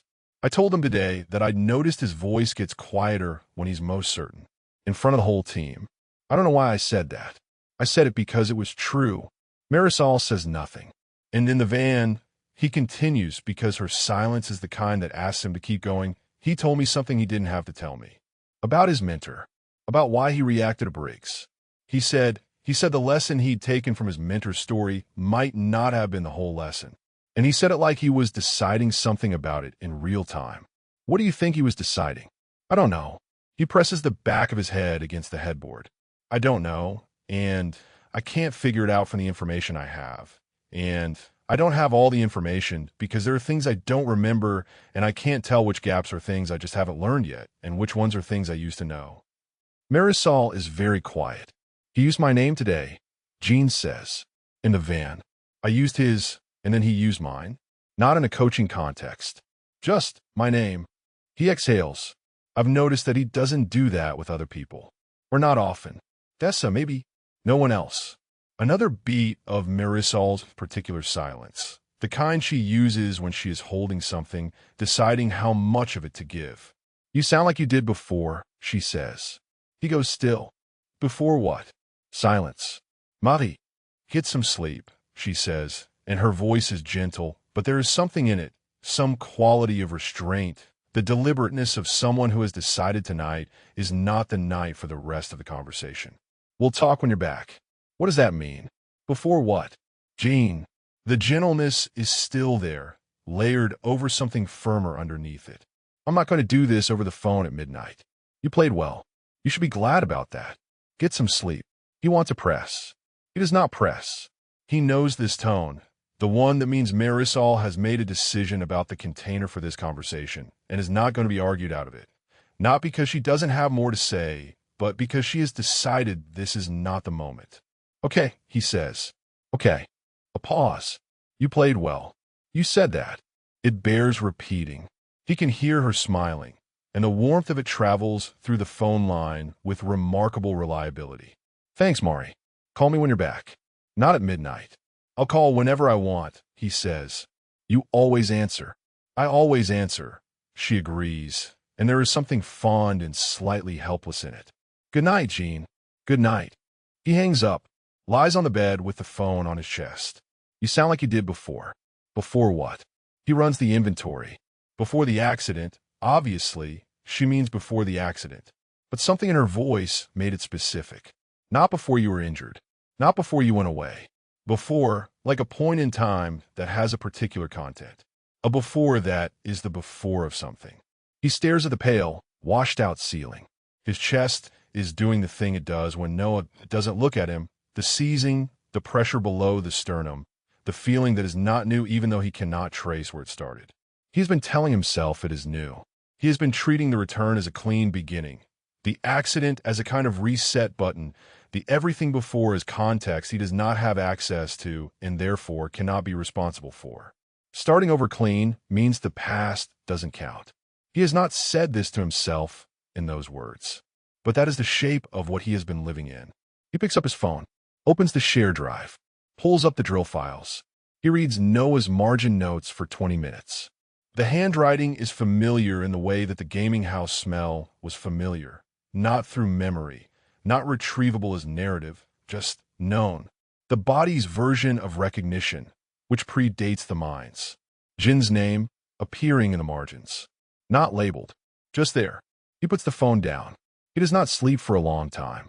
When he does, he dreams about a car trip and maps, and someone whose voice is the steadiest thing in the room. Chapter 9, Dessa speaks. The qualifier debrief happens the morning after they return in the common room, with coffee from a new machine that Dessa has apparently mastered, and Noah has not yet asked her how. It is a good debrief. The team won all 3 of their qualifier matches, which means they're going to nationals, which means the conversation in this room is about preparation and not consolation. Noah runs through the data with the efficiency of someone who has been running these sessions for years and knows exactly how long to spend on each point before the room's attention starts to drift. Kira's support variation gets formal acknowledgement and a practice slot assigned. Tomas's rotation timing has improved measurably.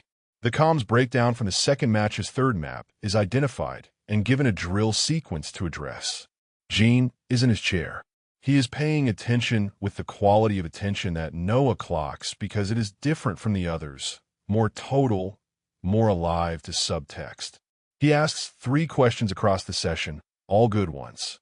He does not reference anything from the van ride or the hotel or the phone call he apparently had with someone after 11 p.m. Noah does not know this specifically, but he knows the shape of a person who has been doing private processing in the hours since last seeing them. And Jin came in this morning wearing the look of someone who has decided something and is not yet announcing it. This is, on balance, a manageable concern. The Briggs encounter is a less manageable concern and has been occupying Noah's parallel processing since the moment Jin held up that card. He runs the debrief to its conclusion. The team disperses in the familiar post-session way. Kira and Tomas toward the practice rigs. Rafe toward the kitchen with his phone already out. Jin upstairs presumably to begin whatever the decided thing is. Noah is making a note in his notebook when he becomes aware that Dessa is still in the room. She is standing by the window with her coffee, which is her version of waiting. Dessa does not hover. She simply maintains a presence in a space until the space is ready to address her, which is a skill Noah has come to think of as architectural. She becomes part of the room's structure until you are prepared to acknowledge that. He met Briggs, Noah says. I know, Dessa says. I saw the debrief notes from the venue PR team. Jin handled it correctly. He referred him to management. He did.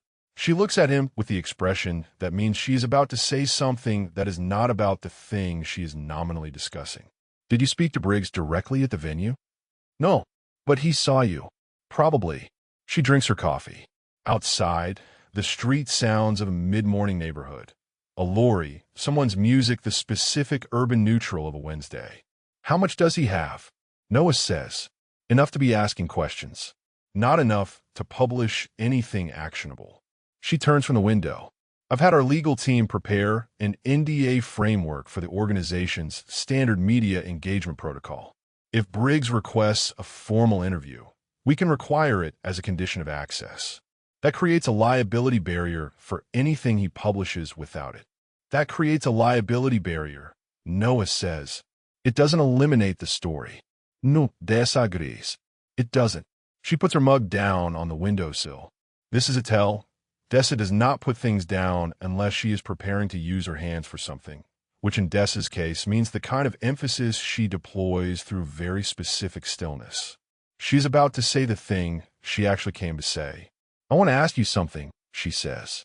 All right. And I want to preface it by saying that I'm not asking you to do anything. I'm not going to tell you how to handle this. That is genuinely not what I'm here for. I watched you hold this team together after he left, she says. The room does not change. The morning light continues. The coffee machine is humming faintly. None of this alters. No, it does not move. I was here, Dessa continues. I was here for that whole season.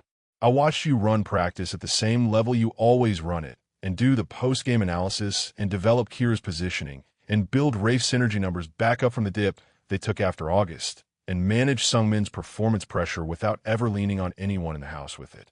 I watch you do all of that, and I watch what it cost. You don't have to. I'm not done. He closes his mouth. I watch what it cost, she says again, and her voice has the quality it gets when she is choosing words that have been thought about. And I never said anything, because it wasn't my place and you didn't ask, and I made peace with that.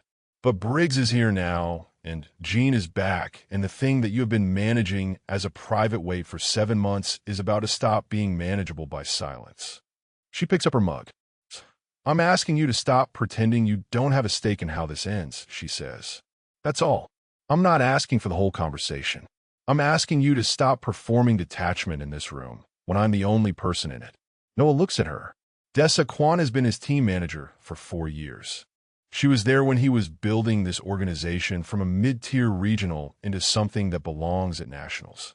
She is the person who knows where every difficult conversation lives, who manages the organizational structure with the precision of someone who understands that structure is what protects people, who has been, quietly, without announcement, the keeper of several things Noah has never asked her to keep, but that she kept anyway. He takes his glasses off, sets them on the table, presses his thumb and forefinger to the bridge of his nose. I know, he says. Okay, Dessa says. I know that. I've known that. I've just been making the argument that knowing is enough. He does not answer. She comes away from the window. She does not sit.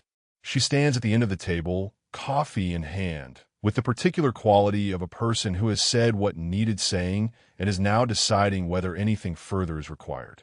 The NDA framework is in your shared folder, she says. I'll handle any formal media requests that come through official channels. If Briggs goes directly to a player without going through us, we have grounds to escalate. She pauses. That is the operational containment. The other thing is yours. I know, he says again. I know you know. Her voice is not unkind. It is the version of her voice that is precise and also, somehow, warm underneath the precision. The voice she saves for conversations she has decided to have despite the cost of having them. I'm not trying to push you. I'm trying to tell you that I was here. I saw it. And I'm not going to keep not saying so. She picks up her phone from the table. She goes. Noah sits alone in the common room. Outside, the street sounds continue. Neutral, unchanged, unconcerned. The coffee machine hums. The morning light has moved while they were talking, shifted from its early entry angle to something higher and more diffuse, the specific quality of a December midday that is not quite cold enough to be dramatic about. He opens the notebook. He does not write anything. He holds the pen over the page for a while. The page is blank. It remains blank. He is aware that there is something he could write, has been almost writing in margins and around the edges for months, and that the blankness of the page is a choice and not a limitation. He closes the notebook. He puts the pen down. He sits with the open silence of the room that now has only him in it, and he thinks about Dessa's voice saying, I watched what it cost. And he thinks about Jin's voice in the van saying you said it like you were deciding something in real time. And he thinks about the analyst room and a jacket on a couch, and the word okay, and everything he's been doing the professional thing about for 7 months and 4 weeks and 11 days. The notebook sits closed on the table. Nothing is written in it. He gets up, goes to the practice booth, runs the data from yesterday's qualifier. He does the professional thing. But he sits with what Dessa said in the part of him that the professional thing does not reach, and it stays there, solid and inconvenient, and refusing, with some persistence, to be filed away. Chapter 10. Save file corrupted. They win the qualifier finals on a Saturday afternoon in December, in front of an audience of 200 people in a mid-sized tournament venue. Through a third map overtime sequence that resolves in their favor through a call Jin makes without fully knowing he is making it. It is not the clean when they plan for. The first map is textbook. The second map, they drop by a margin that suggests their opponent has watched their drill footage, which they have, which means Noah's pre-match analysis of the opponent's adaptability was correct, and they adjust in real time to the adjusted red. This is the thing Jin is actually good at. The second-level calculation, the metagame above the game, and Noah's voice in his earpiece is a steady reference point through all of it. Not directing, not steering, just there. The specific presence of someone who has processed the same information you're processing and is offering it back organized. The third map goes to overtime. In overtime, with the bracket on the line, Jin makes a call. He cannot describe it afterward in the way he described strategic decisions. The organized syntax of I saw X, so I did Y, which resulted in Z. This call does not have that structure. It has the structure of a thing the body knows before the mind does. A geometry that resolves in his head like a lock clicking, and his voice is already in the comms channel, giving the instruction before the decision has fully formed into language. South Corridor. All of us. Now. Rafe. Without hesitation. Copy. The play takes 9 seconds. They win the map. They win the qualifier. They are going to nationals. The venue becomes a specific kind of loud.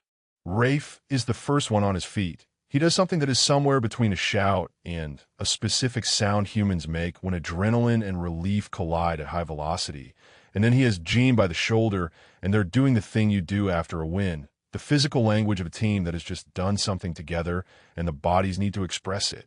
Kira is laughing. Tomas has his headset off and is shaking his head with the expression of someone who did not think the overtime call was going to work and is now having to reassess his position. Dessa, who is backstage and visible through the tech wing door, has her arms folded and is smiling in a controlled way that means she is genuinely, restrainedly pleased. Noah is in the coach's booth. Jin sees him through the glass, the specific panel that separates the team floor from the coaching observation area. Noah is standing. His notebook is closed on a desk. He is watching the team celebrate with an expression that Jin cannot read from this angle and this distance. And when Jin makes eye contact with him through the glass, Noah's expression does something. It is brief. It is the moment before the professional adjustment. Jin catches it the way he catches those moments now, fast before they resolve into something managed. And what is there is something that is not coaching and not professional satisfaction and not the careful neutral he wears in every room. What is there is something specific and unmanaged and almost immediately gone. Noah nods. Clean brief. Team acknowledgement. He writes something in the notebook. Jin turns back to the team. The gaming house, 6 hours later, is a different version of itself. Rafe has located champagne from somewhere. Dessa is the consensus operating through the team manager equivalent of stage magic. And someone has connected a speaker to the TV, and the volume is set to a level that is technically manageable and practically catastrophic. Kira is dancing in the way she dances, which is excellent and completely unself-conscious. Tomas is on the phone with his mother and has been for 20 minutes and does not seem to be planning to end the call. Jin is in the kitchen. He came in for a glass of water, which he has, and has been standing at the counter for approximately 4 minutes not drinking it. His head is in the good post-win buzz, the specific warmth of it, competitive work done well, team around him, the season that has a clear forward trajectory now. This is the feeling he came back for. He is in it. He is enjoying it in the way you enjoy something when you are also slightly beside yourself, watching from step to the left. He hears someone come in from the hallway. Noah comes into the kitchen. He has his suit jacket off, left somewhere, Jin doesn't know where, and he has rolled his left sleeve and not his right, which is, Jin has established the factory setting. He looks like someone who has been in a professional environment for 12 hours and has decided it is permissible to release approximately 30% of that. His glasses are slightly low on the left, the way they always sit. He goes to the cabinet, gets a glass, fills it from the tap. There are at this point 6 people in the living room making noise and 2 people in the kitchen that is 8 steps from the living room. and somehow the kitchen has the quality of an entirely different country. Good decision in overtime, Noah says. His voice is at the level it is when he is not projecting for a room. Quiet. The certain register. I didn't know I was making it, Jin says. I know. Noah drinks his water. That's what made it good. Jin watches him. You believed in the call before I finished giving it. I had the same read. Noah sets the glass down. 20 milliseconds before you called it. I was going to suggest it. You got there first. Jin is looking at him. The kitchen is not large, and Noah is 2 feet away, and the living room noise is warm and distant, and the evening light is doing the thing December evenings do, rich and specific, amber through the window, making the ordinary room into something that has a quality. I'm glad I came back, Jin says. He says it without planning to, the way he's been saying true things without planning to since the van ride and the hotel ceiling and his sister's voice saying before what. It comes out of the warmth of the evening and the warmth of the wind and the warmth of standing 2 feet from Noah in a kitchen while the team celebrates in the next room. Noah looks at him. So am I, he says. It is not a coaching response. They both know it is not a coaching response. Jin steps forward and kisses him. It is not a decision in the organized syntax sense. It is the same structure as the overtime call, geometry that resolves before the mind has finished its sentence and the body already moving. Noah kisses him back. For Jin does not count seconds. He does not have the capacity for counting. For a moment that is complete in itself, neither brief nor long, but perfect in the way of things that arrive exactly when they arrive. They are standing in the kitchen with the champagne sounds in the next room and the amber light in Noah's hand just barely at Jin's jaw, and it is exactly right. It is the specific rightness of something that has been waiting to be this, and Jin is in it with his whole self. Then Noah steps back. It is deliberate, careful, not fast, not the step back of someone who has been startled, but the step back of someone who has made a decision that costs something. His face does the thing where it stops doing the thing. Jin, I know, Jin says. He doesn't know.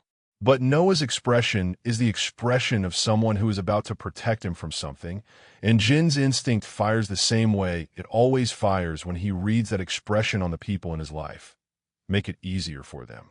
Step out of the way of the thing they're going to say. Give them the room to protect you without having to watch you want the thing they're taking away. I know, he says again, softer. He leaves the kitchen. He passes through the living room. Rafe is in the middle of saying something loud and does not see him come through, or sees him and makes the decision not to stop being loud, which is its own kind of gift. He goes upstairs. He goes to his room. He sits on the edge of his bed. He is not okay. He is not okay in the way of someone who has just had something be exactly right for 8 seconds and then watched it become the reason for the next wrong thing. And who knows, with the part of him that reads people mid-motion, that whatever Noah stepped back from was not about Jin. It was about Noah. It was the step back of someone who is protecting himself first and has convinced himself that this is the same as protecting someone else. Jin presses the heel of his hand against his sternum. The seizing thing. The thing his chest does when Noah doesn't look at him. He looks at the wall. He thinks about his sister's voice. You sound like you did before. Before what? He still does not know. He knows it is a before that is specific, that has a content, that she was choosing not to give him on the phone at midnight because she has decided it belongs to a different conversation. He knows that what just happened in the kitchen was not the first time. He does not have the memory to confirm this, but his body is telling him, with the certainty that the body keeps when the mind has gaps, that there is a history to the shape of Noah stepping back. He is not okay. He picks up his phone, puts it down, picks it up again. He does not call Marisol. He lies down on the bed, stares at the ceiling. In the room below, the team is celebrating something they earned, and it is a good sound, and he lets it be a good sound, and he stays with what is true. They're going to nationals, and Jin is back, and something just happened in the kitchen that was not nothing. He stays with all of it. He does not sleep for a long time. Chapter 11. The distance between ranks. By Monday, Noah has reinstated every professional boundary with the precision of someone who has done this before. This is not a conscious performance. It is more like a reflex, the body knowing the architecture and returning to it before the mind has fully issued the instruction. He runs the Monday morning session from booth. He runs the debrief with the data open on 2 screens. He responds to Jin's questions in the post-session review with the same measured accuracy he has applied to every question Jin has asked him in the last 6 weeks. He says Caslo in the 2 contexts where names are required. He does not reference Saturday. Jin does not reference Saturday. This is on the surface a functional outcome. The kitchen did not happen in any way that the team is aware of. The work continues. The season continues. They have nationals in 8 weeks, and the preparation structure has been mapped since October, and the only variable that has materially changed is the one that Noah is managing by not looking at it. He tells himself, this is the correct call. He is aware that he has told himself this before. The first 3 days of the week run cleanly. Practice Monday through Wednesday follows the Nationals prep schedule Noah has been building since the qualifier bracket was published. The coordination drills are updated to reflect the opponent analysis he ran over the weekend. A weekend he spent from Sunday morning onward in the analyst room with the footage and the data and the specific discipline of someone who has decided that work is the container and the container will hold. He has 96 hours of footage flagged for review. He reviews 68 of them before Thursday. On Thursday, he pulls Jin's individual session data. He does this because it is Thursday, and Thursday is when he processes the week's individual performance numbers, and Jin's numbers are part of the week's individual performance numbers. He opens the file. He runs the comparison. The hesitation is back. Not dramatically, not at the level of the first week post-return, not the 4-second processing lag that the initial assessment flagged, but the half-beat in the multi-target angle check, which had been resolving toward baseline across the 4 weeks preceding the qualifier, has widened again. Not much. Enough. Noah looks at the number. He looks at it for a while. He runs the clip from Wednesday's session. Jin in the entry sequence, running the coordinated breach drill, and there it is, the moment of collection before commitment, the half-beat extra, the double check that had been narrowing to the point where Noah had begun noting it as approaching resolved. It is not resolved. He opens a new comparison, pulls the angle check data from the 4 weeks prior to the qualifier, and runs it against the 3 days since. The line, which had been trending toward baseline, has a kink in it that begins on Sunday. He closes the laptop.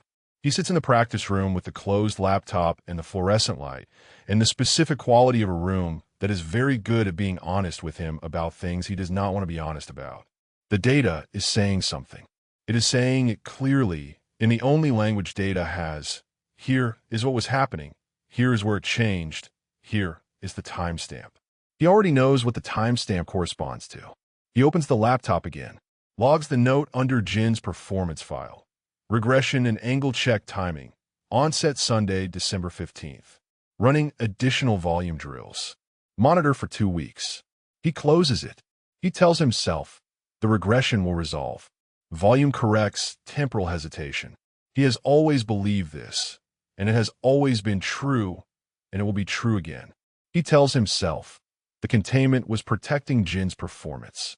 The data supports the lie, which is the worst thing about certain lies, that they go looking for evidence and find it.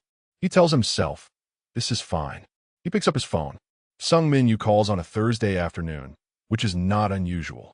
Sung-min has a standing weekly check-in with Noah that falls on Thursdays at 3 p.m., which Noah has maintained with the discipline he applies to all scheduled things, and with the specific internal preparation of a person who knows that Sung-min's version of a check-in is a performance review conducted in the register of a casual conversation. Good result at the qualifier, Sung-min says. No preambid. No, how are you? Sung-min speaks in conclusions. The team performed well, Noah says. The overtime call. That was Caslo. Yes. Instinctive play or prepared. Noah considers this for a fraction of a second, which with Sung-min is enough to be noted. Prepared foundation. Instinctive execution. Good. Sung-min pauses. The pause is the kind that has content. There is something I want to discuss. All right. Veritex has an opening. He says the name the way he says all organizational names, as information, not as an invitation to react to the information. Head coaching position. Their current coach is moving to an ownership role. They contacted me last week. Noah says nothing. They would be speaking to you directly, not through me. This isn't a trade discussion. This is a professional opportunity that came through existing channels. I'm mentioning it because I believe you should have the information. A pause. It is a significant offer. Tier 1 franchise, full organizational backing, championship infrastructure that we are still developing. The kind of position that coaches at your level work toward. I see, Noah says. I'm not asking you to make a decision. I'm asking you to take the conversation. Sungmin's voice is the voice of a man who has not had a conversation that surprised him in a long time. You have built something good here. What you have built here could transfer to a larger stage. Noah is in the analyst room. The monitor is off. The room has the quality it always has in the afternoon. The specific blue-gray of a December day through the high window, the hum of the equipment, the closed notebook on the desk. When would they want an answer? He says. They have a timeline of 2 weeks for initial contact. After that, the position goes to a broader search. A pause that contains, if Noah is reading it correctly, something like consideration. Take the conversation, Noah. You've earned it. The call ends. Noah puts the phone on the desk beside the closed notebook. He looks at the wall. He thinks about Jin's performance data and the kink in the line that begins on Sunday and the thing he told himself that the data supports. He thinks about the Briggs timeline, 6 to 8 weeks from the VG press announcement in November, which means the piece is coming in January at the latest. He thinks about the qualifier and the way Jin kissed him in the kitchen and the step back, and I know said softly by someone who did not know but was giving him the exit because that is what Jin does. He thinks about Veritex. He thinks about what it would mean to accept that conversation and then accept that offer and remove himself from the variable space before any of it comes to a head. The piece runs, he is at a different organization. The relationship between a former coach and a former player is historical data with no current implications. Jin recovers at the correct rate. The team goes to nationals. Rafe leads the rebuild. It is clean. He can see the shape of it. He has been building toward it without naming it, the same way he built toward the professional distance containment without naming that. He reaches for his phone. He picks it up.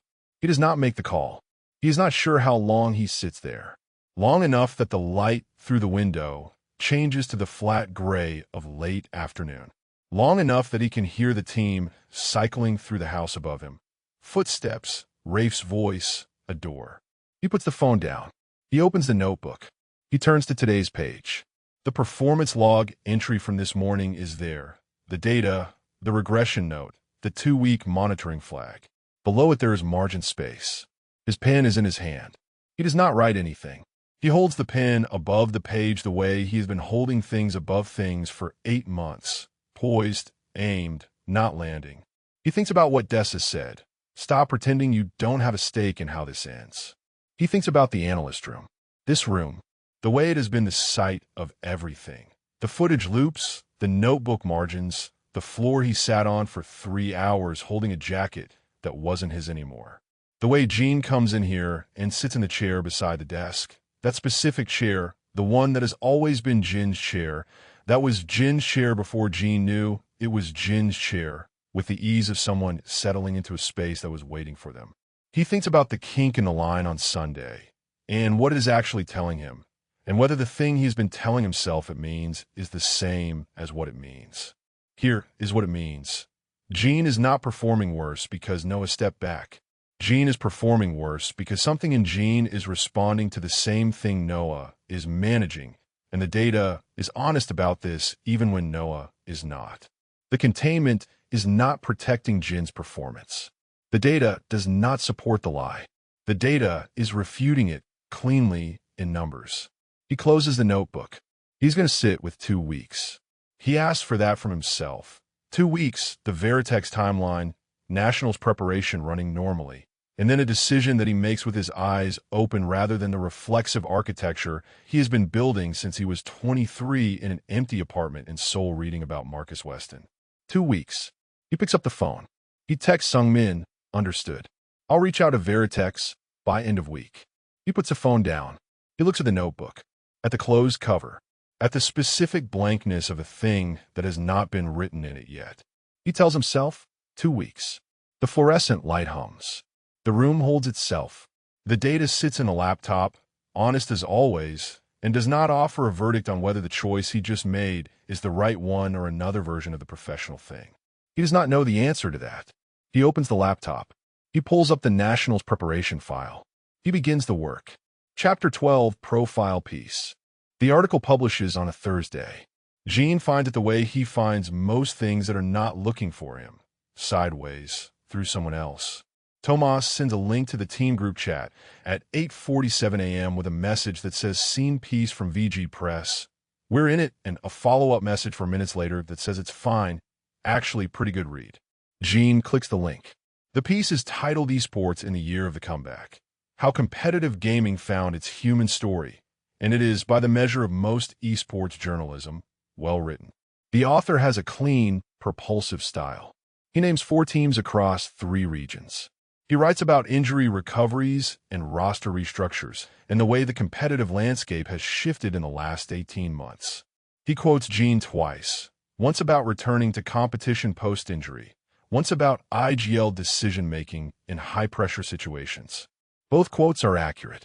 Both are from the conversation at the qualifier, the one where Jin handed back a business card and said, "You want to talk to Dessa Kwan." He reads those sections twice. Then he reads the section about Noah. It is 4 sentences. It is entirely complimentary. It describes Noah as one of the more analytically rigorous coaches operating at the Tier 1 level, notes the team's qualifier performance as a proof point, and refers to his unconventional methods for developing player instinct in a way that is professionally neutral and journalistically careful, and which sits in Jin's chest with the specific weight of a sentence that is doing more work than its word count. Unconventional methods. He puts his phone down, picks it up, reads the sentence again. It is not a damaging sentence. It is a sentence with a door in it. He goes downstairs. The house in the morning has a specific quality. The coffee machine running, someone's music from the upper floor, the particular arrangement of a shared space that has been inhabited long enough to have a grammar. Rafe is at the kitchen counter with his phone and a bowl of cereal. He looks up when Jin comes in. "You read it," Rafe says. "You read it. I read it 20 minutes ago. Kira sent me a direct message about the photo they used, which apparently she has strong opinions about." He slides the cereal box across the counter without being asked.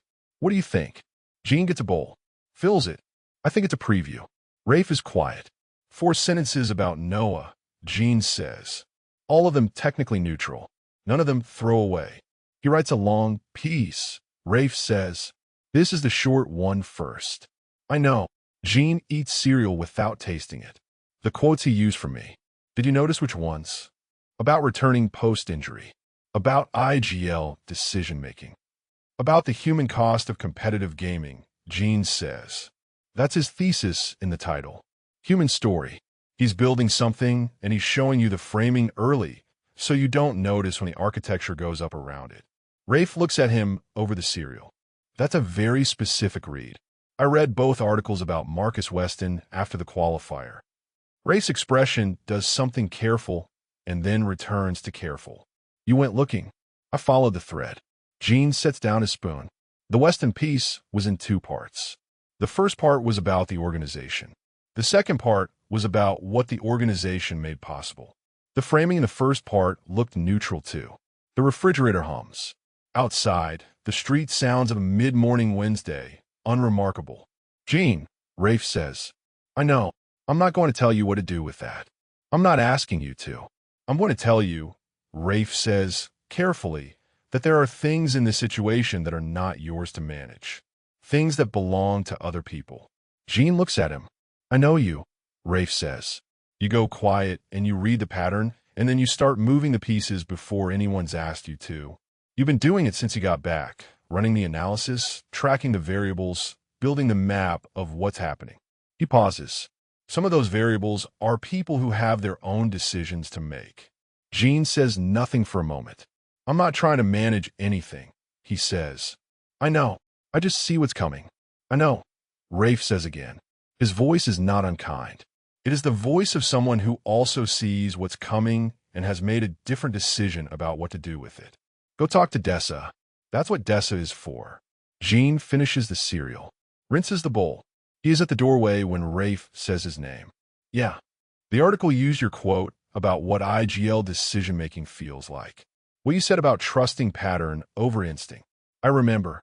Did you notice that the paragraph before it talked about the coach-player relationship as a variable in performance outcomes? Jin stands in the doorway. He had noticed. And he had done the read without letting himself finish it. The same way you hear a sound in an empty house and decide to wait before investigating. Yeah, he says. Okay, Rafe says. Just checking. Jin finds Dessa in her office, the small room off the common area that she has organized with the specific efficiency of someone who believes that a visible system is a functional system. Her desk has 3 neat stacks of paper and 2 monitors and a whiteboard on the wall behind her that is covered in a color-coded structure that Jin has never fully decoded, but which appears to function as her external brain. She looks up when he knocks. You've read it, she says. Just now. She nods once, which means, yes, I expected that. Sit down if you want to. He sits. How much does he know? Jin says. Dessa's expression is the one she uses when she is deciding how much of the answer to give. It is not evasion. He has learned. It is Dessa being precise about the container for the information, making sure the edges are right before she fills it. Enough to ask questions, she says. Not enough to answer them. Questions about what? She looks at him. The look is different from the ones he has cataloged from her before. Not the efficient warmth of team management. Not the dry register precision she uses for operational matters. This look has something underneath it. A quality of decision. About what this team is to the people on it, she says. The silence that follows has a different density than the usual silences. Jin sits with it. He turns her answer over. He has always been fast at reading subtext. In-game, it is the foundation of his entire skill set, the second-level pattern recognition that runs underneath the conscious calculation. But reading subtext in a conversation requires that you have the surrounding context. And there's surrounding context here that he does not have access to. And he can feel the gaps in it the way you feel the edges of a missing tooth with your tongue. Dessa, he says. Yes. I don't have all the information. No, she agrees. You don't. Is that going to be a problem? She is quiet for a moment that has weight. I think it might be. Not because of the article. Because of what the article will do. Which is, apply a deadline to a conversation that has been postponed longer than it should have been. She folds her hands on the desk. Gesture she uses, he has noticed when she has decided something. I'm going to tell you something that I am telling you in my capacity as your team manager, not in any other capacity. What I tell you will be incomplete, because the complete version belongs to someone else. He waits. There's a history here that you don't remember, Dessa says, and her voice is level and precise and not unkind. That history is not mine to give you. But I want you to understand that what Briggs is looking for, the story he is building toward, it exists. It is not manufactured. The framing he will put around it is the problem, not the fact of it. Jin is very still. He is going to try to make something human into something institutional, Dessa says. And the way to stop that is not legal intervention, though we have that prepared. The way to stop it is for the human part to be named clearly before he names it wrong. A pause. I'm not telling you to do anything, she says. I'm telling you that you're not operating without context. You are operating with partial context. And the part you're missing is significant, and it belongs to the same person whose voice you've been cataloging since you got back. Jin's throat does something. He clears it. I've been that obvious, he says. Dessa looks at him with the smallest amount of something that is not quite a smile. You've been very precise, she says. You've been running very careful observations and storing them very carefully. From the outside, it is somewhat transparent. He exhales. Is there anything I should do? He asks. Professionally, nothing. I'll handle Briggs's formal media requests through the NDA framework and manage any escalation. She pauses. Personally, that is not my department. He nods. Stands. At the door, he stops. Dessa. He turns. Thank you. She picks up her pen. Looks at the whiteboard. Get to practice, she says. He goes. He spends the afternoon in the individual session that Noah has scheduled. Angle check drills, the two-check hesitation, the work they have been doing for 6 weeks, now that has a rhythm to it, a grammar of call and response that Jin could navigate in his sleep. Noah runs the session with his usual precision. His voice is level. His notebook is open to the performance log. The gap between them is exactly what it has been since Saturday. Professional, careful, maintained with the specific precision of someone who knows exactly how wide to keep it. Jin runs the drills. He runs them correctly. The hesitation is there in the angle check, and he lets it be there, the way Noah told him to, the way he has been practicing. Let happen, don't fight it, give me the clean data. He is giving Noah clean data. At the end of the session, Noah says, your timing in the secondary check improved 0.2 of a second today. Good, Jin says. It's trending the right direction. Good, Jin says again. He picks up his water bottle. He goes to the door. He stops. He has not planned what he is about to say. He has not prepared a container for it. But he is standing in the doorway of the practice room, and he has just spent 40 minutes running drills 3 feet from Noah, and the article is on his phone, and Des's voice is in his head, saying the human part has to be named before he names it wrong. And Jin's instinct for when to make the call is the thing that has not left him. I read the VG press piece, he says. Noah is writing in the notebook. He does not look up. I saw it. The sentence is about you. I saw them. Unconventional methods, Jin says. Noah's pen stops. I'm not going to pretend I don't hear what that's building toward, Jin says. I'm not going to pretend I don't know the shape of the article that comes after this one. He pauses. I just wanted you to know that I know. That I'm not. I'm not waiting around not knowing things. Noah is very still. Okay, he says finally. Jin recognizes the word. He does not know why he recognizes it, but he does. The specific weight of it, the compression, the way it lands as something other than simple acknowledgement. Okay, Jin says back. He leaves. In the hallway, he stands for a moment with his back against the wall. His chest is doing the thing it does. The seizing thing. The thing that happens when Noah doesn't look at him, and also, apparently, when he does. He pushes off the wall, goes upstairs. He does not sleep well that night either. But this time, when he lies on his bed staring at the ceiling, he is not confused about what he is waiting for. He is waiting for a conversation that is coming whether or not anyone is ready for it. He might as well be ready. Chapter 13, same footage, different cut. Here is what happened. Noah has told himself many versions of it in the months since. The version where it was inevitable. The version where a different choice at some earlier point might have redirected the trajectory. The version where no one was at fault, and the whole thing was the product of 2 people doing exactly what their damage trained them to do. He has not, until now, let himself simply remember it. He is going to remember it now. It was a Tuesday in August, 3 weeks before the accident. The gaming house was quiet in the way it is only in the middle of the night. The team upstairs, the equipment cooling, the specific low-register hum of a building that has shut down everything non-essential. He was in the analyst room.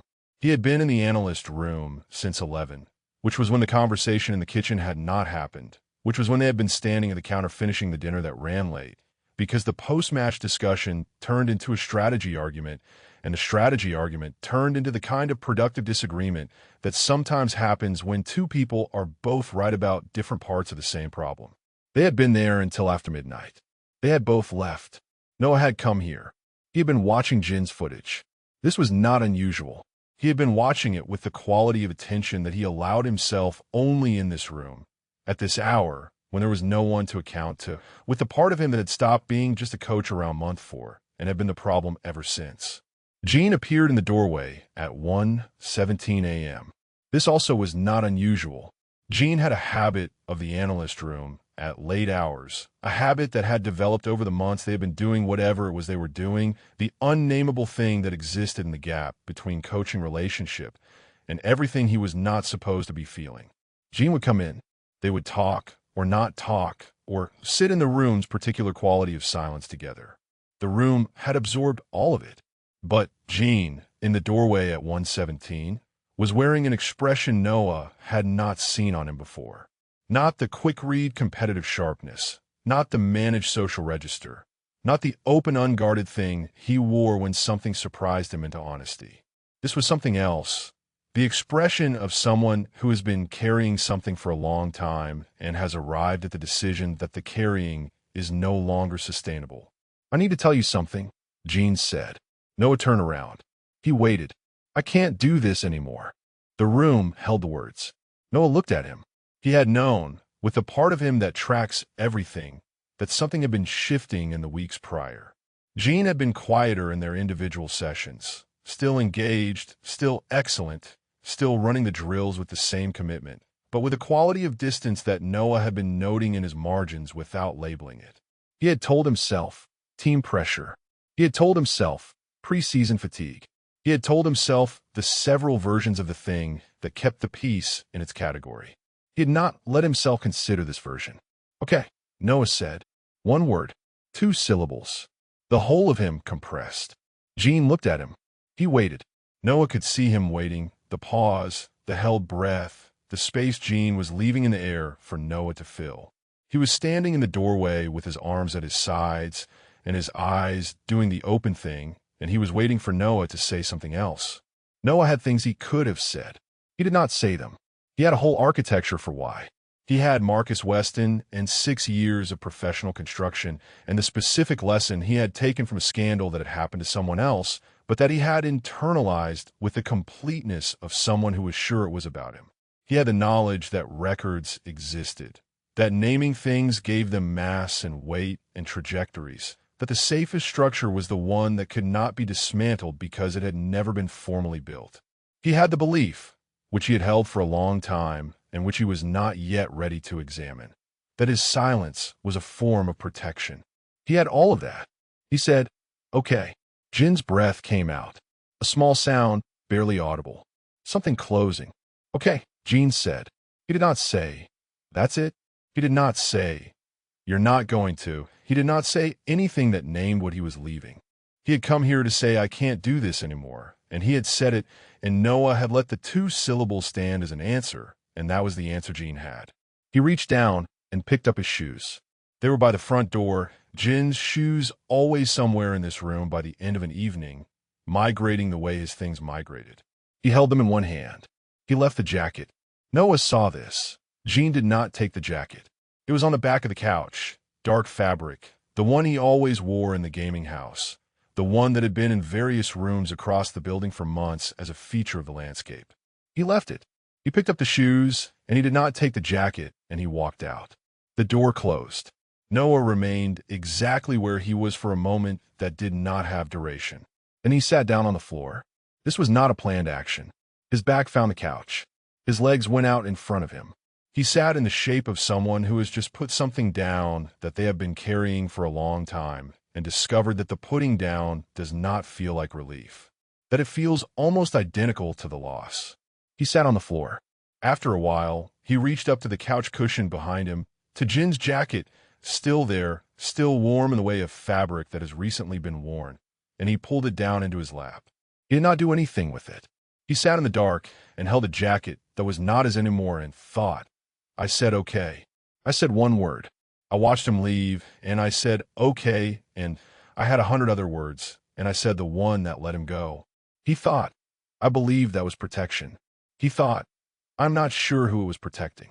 He watched the monitor, which was still on, still playing. Jin's face in the post-kill frame. The half-second of pure relief. The expression of someone who had done something they weren't sure they could do.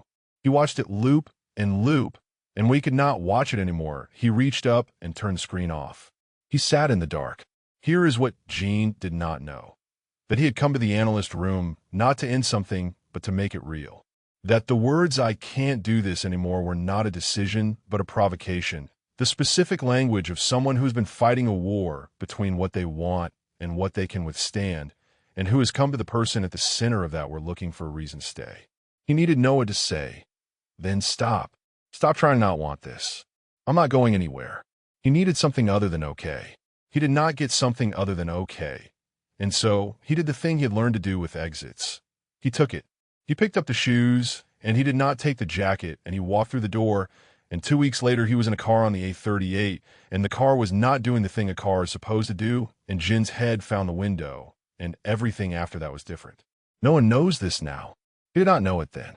He knew only what he permitted himself to know, that a door had closed and a jacket was in his lap, and he was on the floor of the analyst room at 1:17 in the morning, and the season was 3 weeks from ending, and he was going to get up and run the practice and do the professional thing.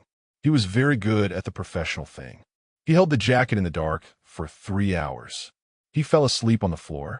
When he woke, Jin's jacket was still in his hands, and the monitor was still off, and the footage was gone, and the room was gray with early morning, and his body hurt in the particular way of a floor that did not design itself for sleeping. He sat up. He looked at the jacket in his hands for a moment. He folded it. He left it on the couch. He left the shoes by the door because they were not his to move. He went to his room. He showered. He made coffee. He ran practice at 9. 2 weeks later, the accident. 7 months of the professional thing. Jin's return. And now, the journalist and the article and the sentence about unconventional methods, and Jin in the hallway of the practice room, saying, "I'm not going to pretend I." Don't hear what that's building toward. Jin knows the shape of it without the memory of it.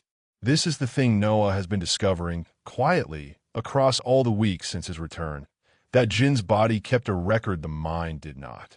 The chair, the handwriting, the room, the way he adjusts his eyes to Noah in a crowd, the way you adjust to a fixed point you navigate from. All of it kept below the level where the accident could reach. Noah is in the analyst room now. It is 11:30 p.m. The house is quiet. The monitor is on, not Jin's footage, but the Nationals preparation analysis he has been running, opponent data, timing structures, the work. He pauses it. He sits in a room that holds all of it.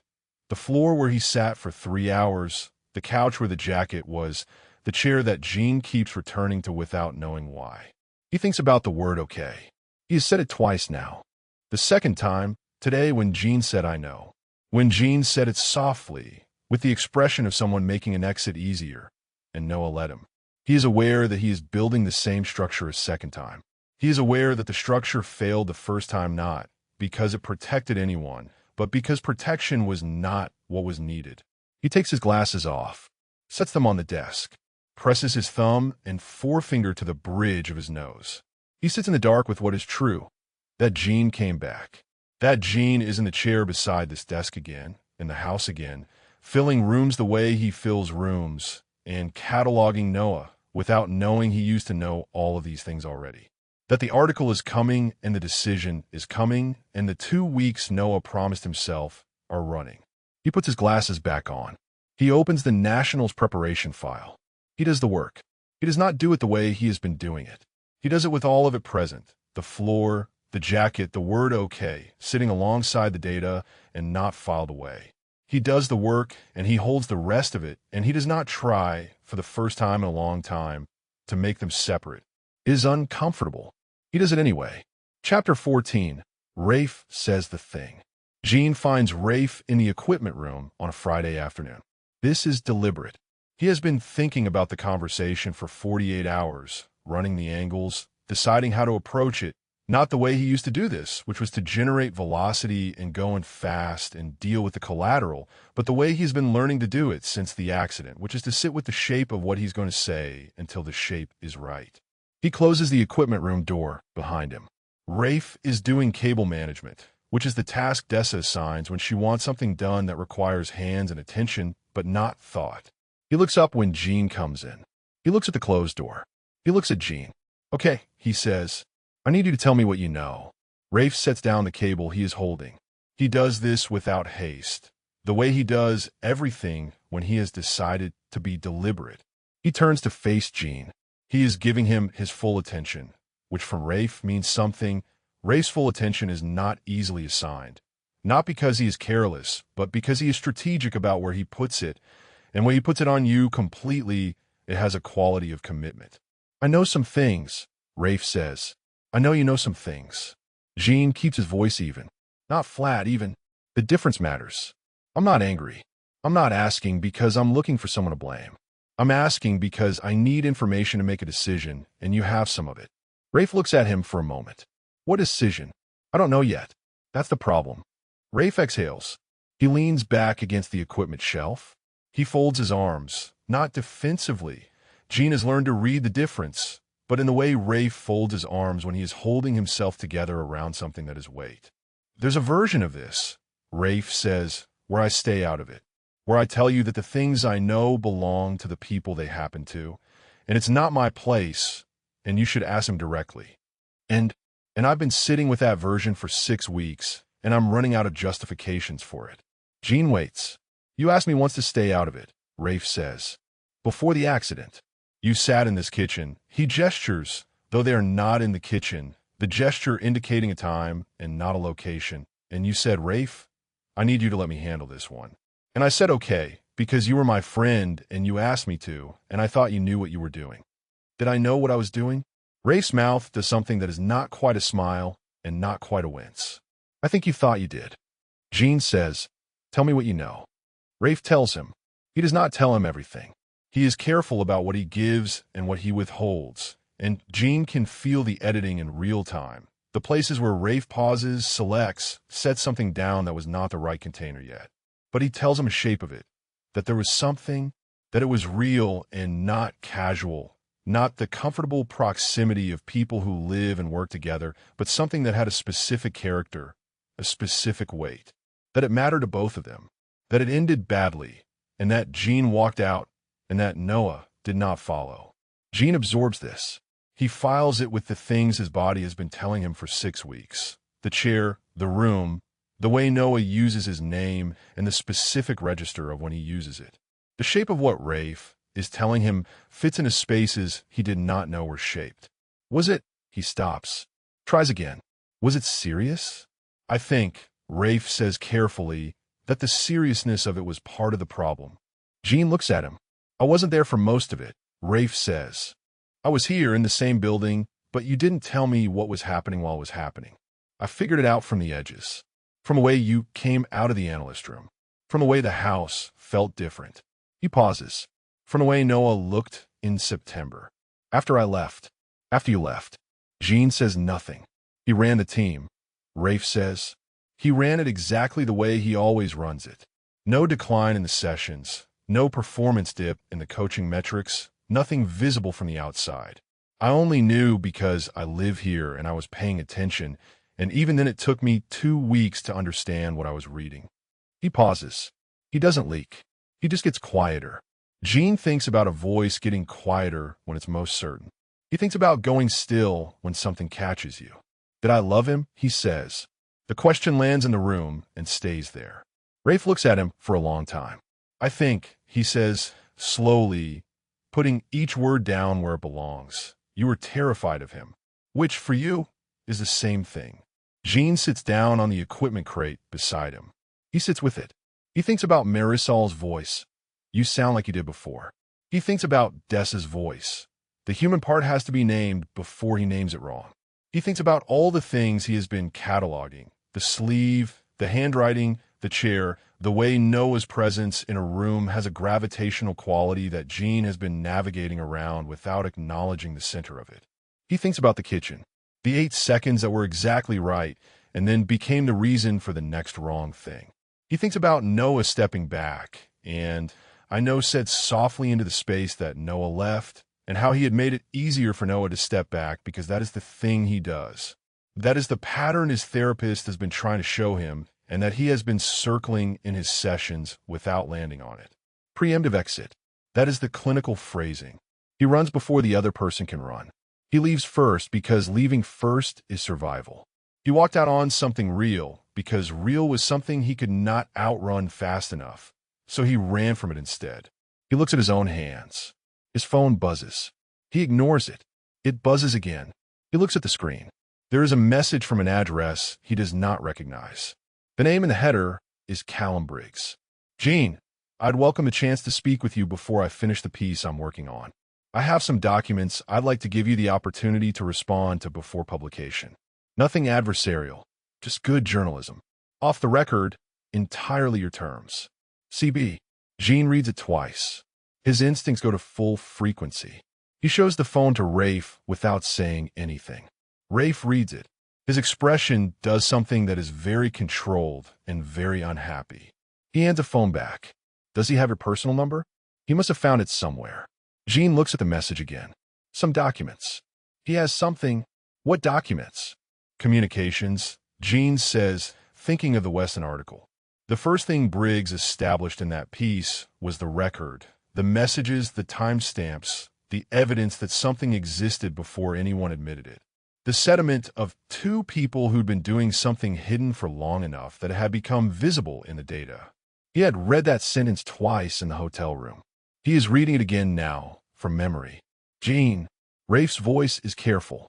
He's going to publish it. Jin says, whatever he has, it's enough to print. He's not asking for a response because he wants one. He's asking for a response because he's required to give the subject a chance to comment before publication. And this is that chance. Then you send it to Dessa. I'm going to send it to Dessa. He is already composing the forward. And then I'm going to talk to Noah. Rafe is quiet for a moment. Jin, I know. He looks up. I know it's not. I know there's a version where I stay in my lane and let the professionals handle it. I know that's the correct version. He puts his phone in his pocket. But Briggs is going to tell the story whether or not I talk to Noah. And I would rather have the conversation now, before the story exists, than after. What conversation? Rafe says. Jin looks at him. The one where I find out, Jin says, whether there is something still here, and whether Noah is going to say something other than okay. Rafe holds very still. Then, quietly, he didn't follow you. I know. He didn't fight. I know. Jin stands. I think I understand why now. I also think I understand that it was the wrong call.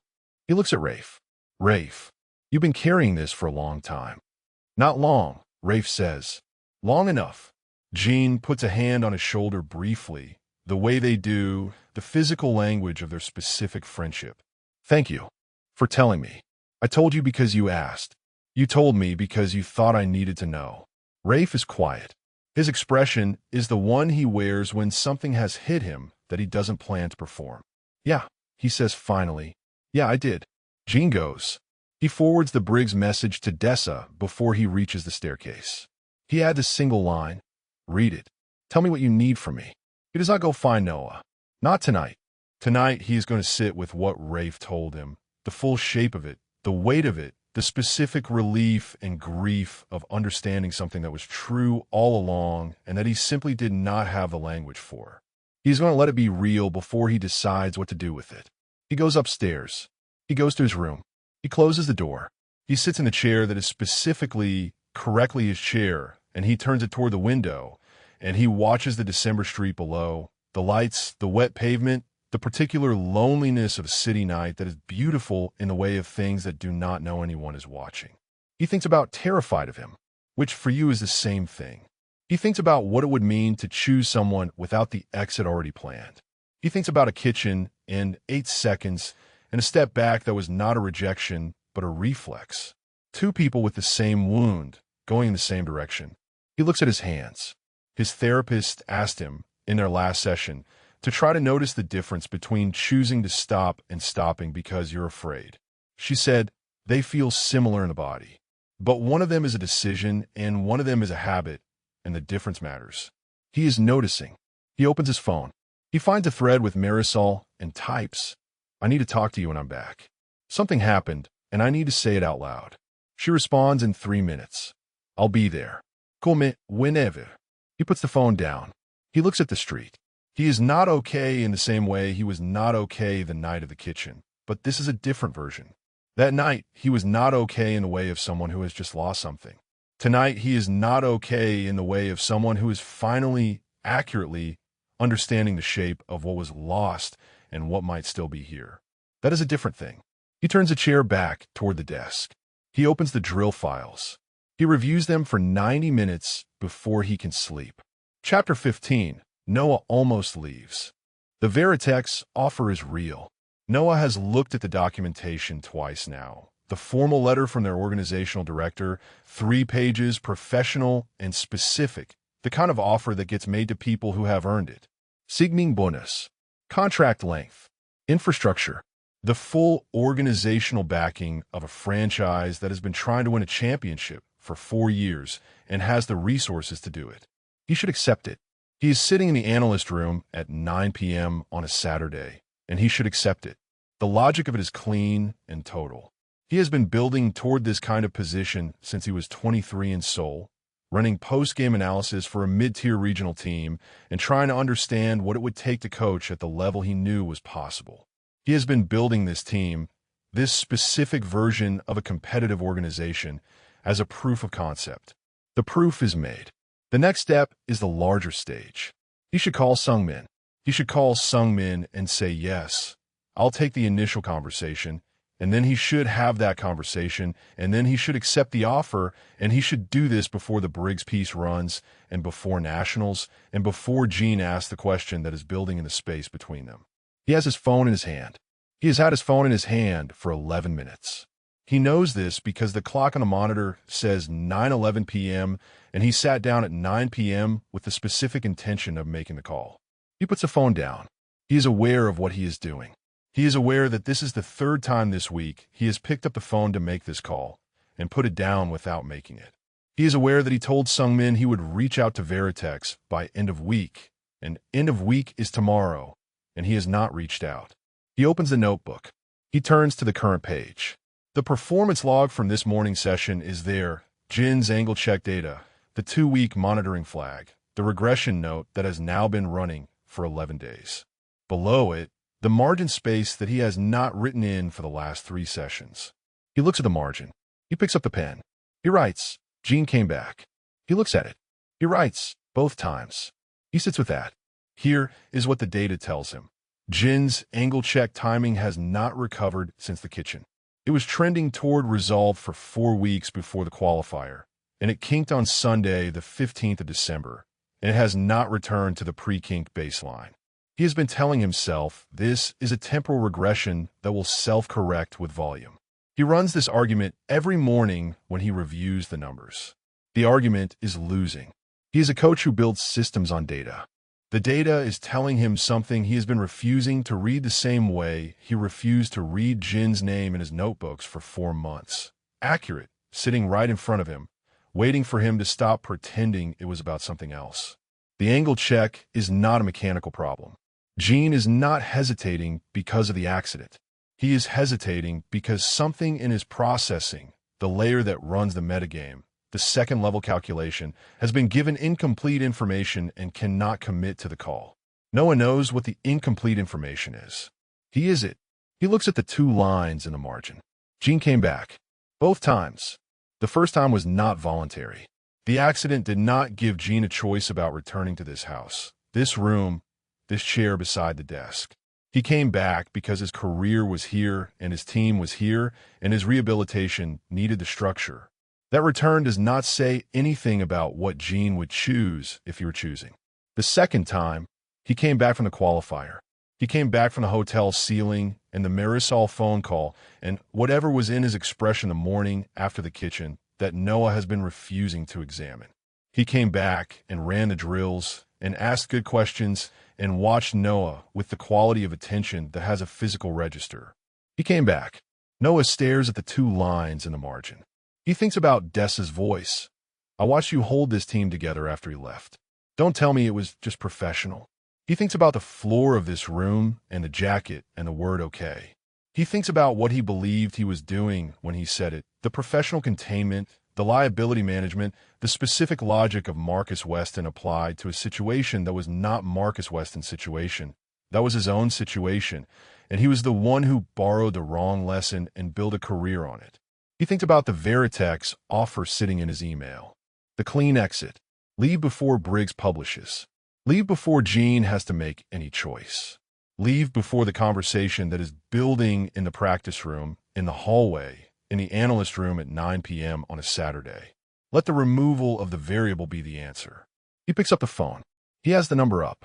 Sungmin's number, thumb over the call button, the specific moment before the action that is not the action yet. He sits with it.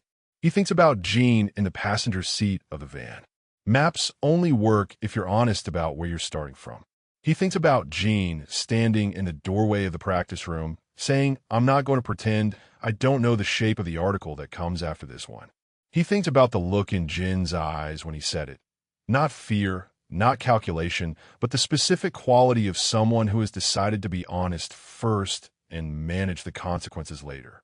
He thinks about the overtime call. The call came from accumulated data. The way Jin's voice was already in the comms channel, giving the instruction before the decision had fully formed into language. The body knowing before the mind does. He thinks about Jin's hesitation in the angle check, and what the hesitation is actually asking for, and whether the answer to that question is available at Veritex. He puts the phone down. He does not put it down in the way of someone delaying. He puts it down in the specific way of someone who has made a decision, and the decision is the putting down. He sits. The analyst room holds him the way it always holds him. The monitor light, the hum of the equipment, the particular quality of space that has been worked in for years and has absorbed all of it. The floor where he sat. The couch where the jacket was.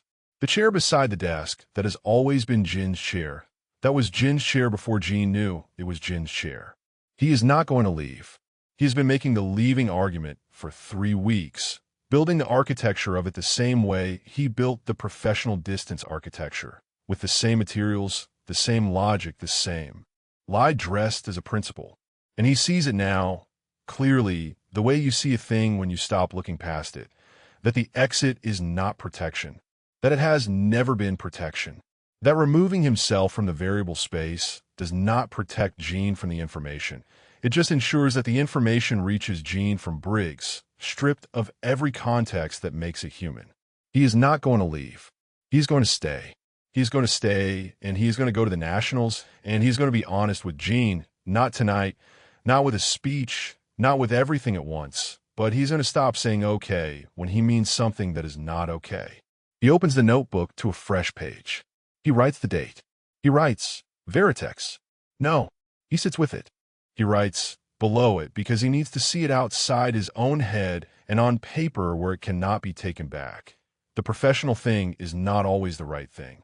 It is sometimes just the comfortable thing. He looks at this. He closes the notebook. He turns to the Nationals preparation file. The opponent analysis for the first round bracket is there, timing data, roster review. The structural breakdown he has been running since the bracket published. He should work on this. He needs to work on this. He works on it.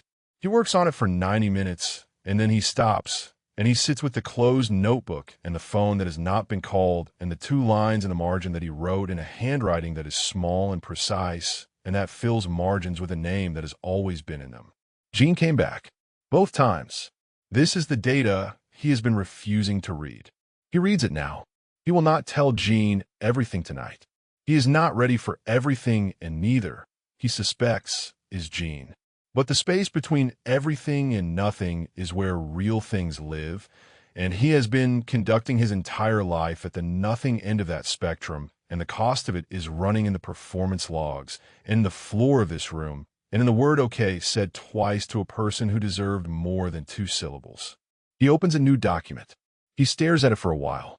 He types, Dear Marcus, and then deletes it because that is not what he actually needs to write.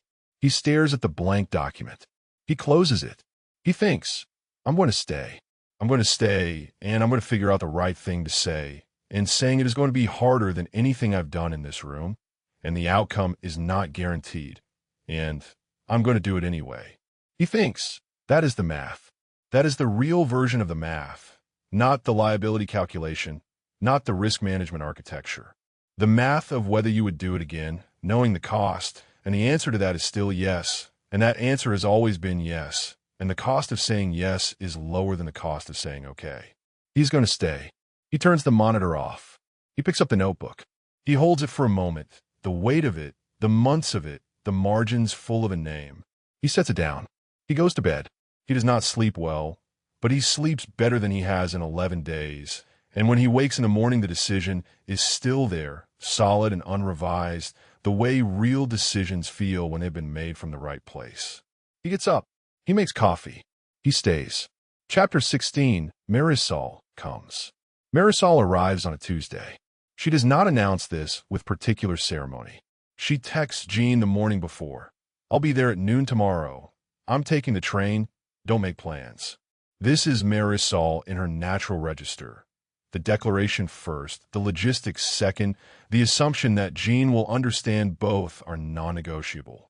He is at the door at noon. She looks like she always looks, put together in a way that appears effortless because she has been doing it since she was 17, and it is not effortless at all, but she stopped letting that show a long time ago.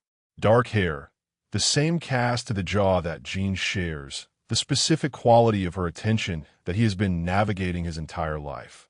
Warm and full and slightly terrifying in its accuracy. She looks at him.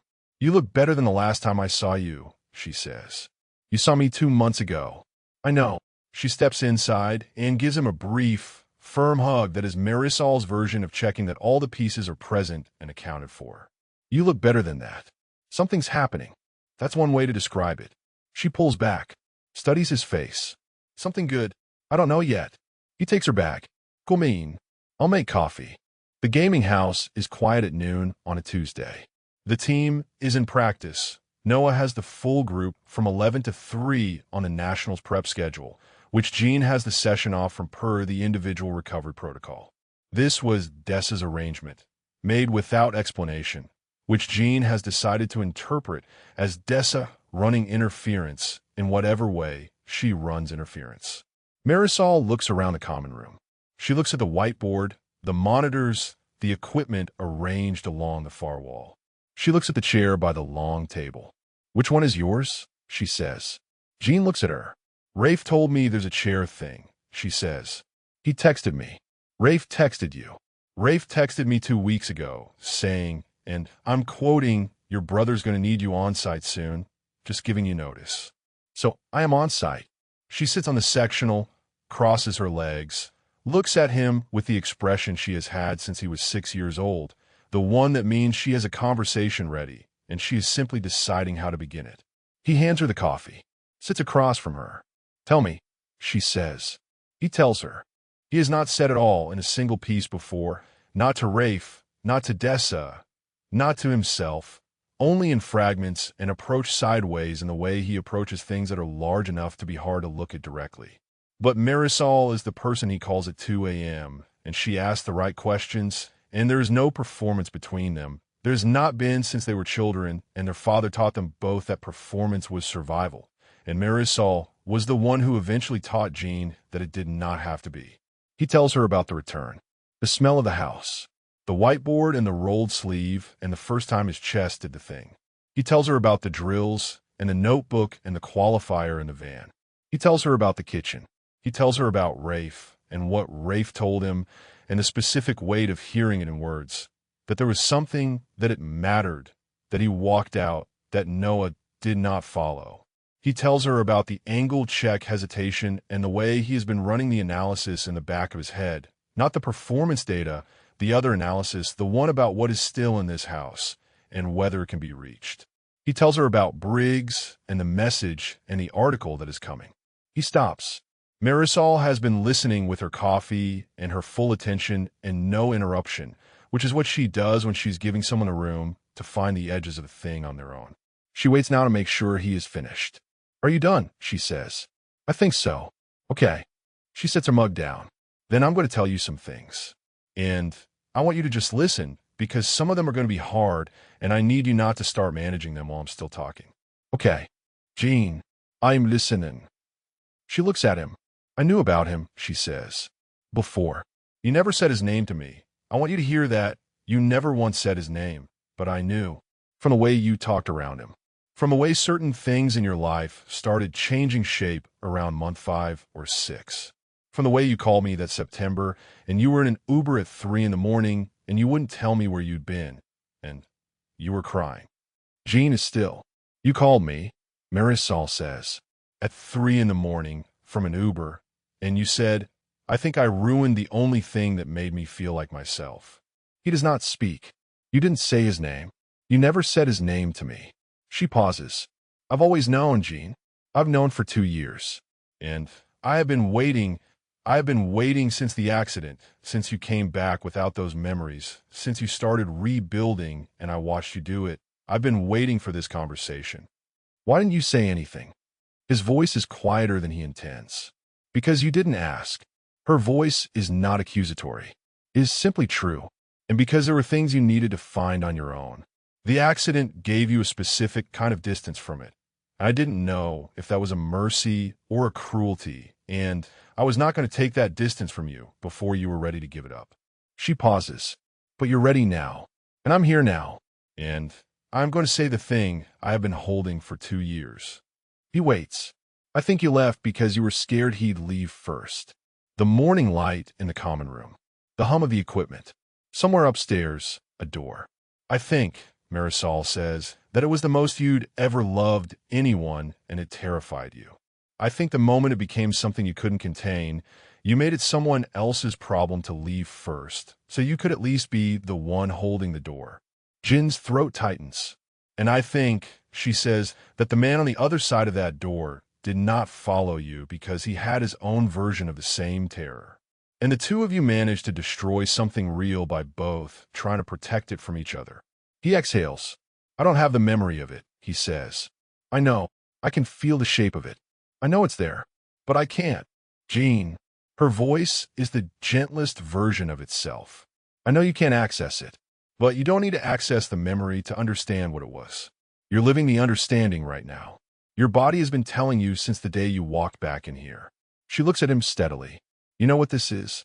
You've known since the first day. He looks at his hands. He has been working very hard. He realizes not to know. He has been filing the observations, the chair, the sleeve, the voice getting quieter, under the category of things I am noticing rather than the category of things I am noticing because they matter to me the way they used to matter to me. He has been treating the amnesia as a clean slate, the accident as permission to start over, the lack of memory as evidence that the past does not have jurisdiction over the present. The past has jurisdiction over the present. He has known this for a while. He has just been waiting to say so out loud. What do I do? He says. It is not a rhetorical question. He is genuinely asking. Marisol is quiet for a moment. When she speaks, her voice has the quality it gets when she has prepared something, not performed, just held carefully until the right moment. Stop treating the forgetting as an excuse, she says, and start treating the remembering as a reason. He looks up at her. You are not starting over clean, she says. There is no clean. There is only the true version of where you are starting from. And the true version is this. You love someone, and you ran, and you came back without knowing you'd run, and you've been falling in love with him again for 6 weeks, and your body hasn't made a single mistake about it. That's a generous framing. It's an accurate framing. She picks up her coffee. The question is not whether you have feelings. The question is whether you're going to be someone who stays with them. Whether you're going to choose this deliberately, knowing it's a choice, without the amnesia as an excuse, and without the old fear as a reason. He is quiet for a long time. Outside, the Tuesday street. A car. The specific quality of January light. Clear and thin and without warmth. He doesn't fight, Jin says. What?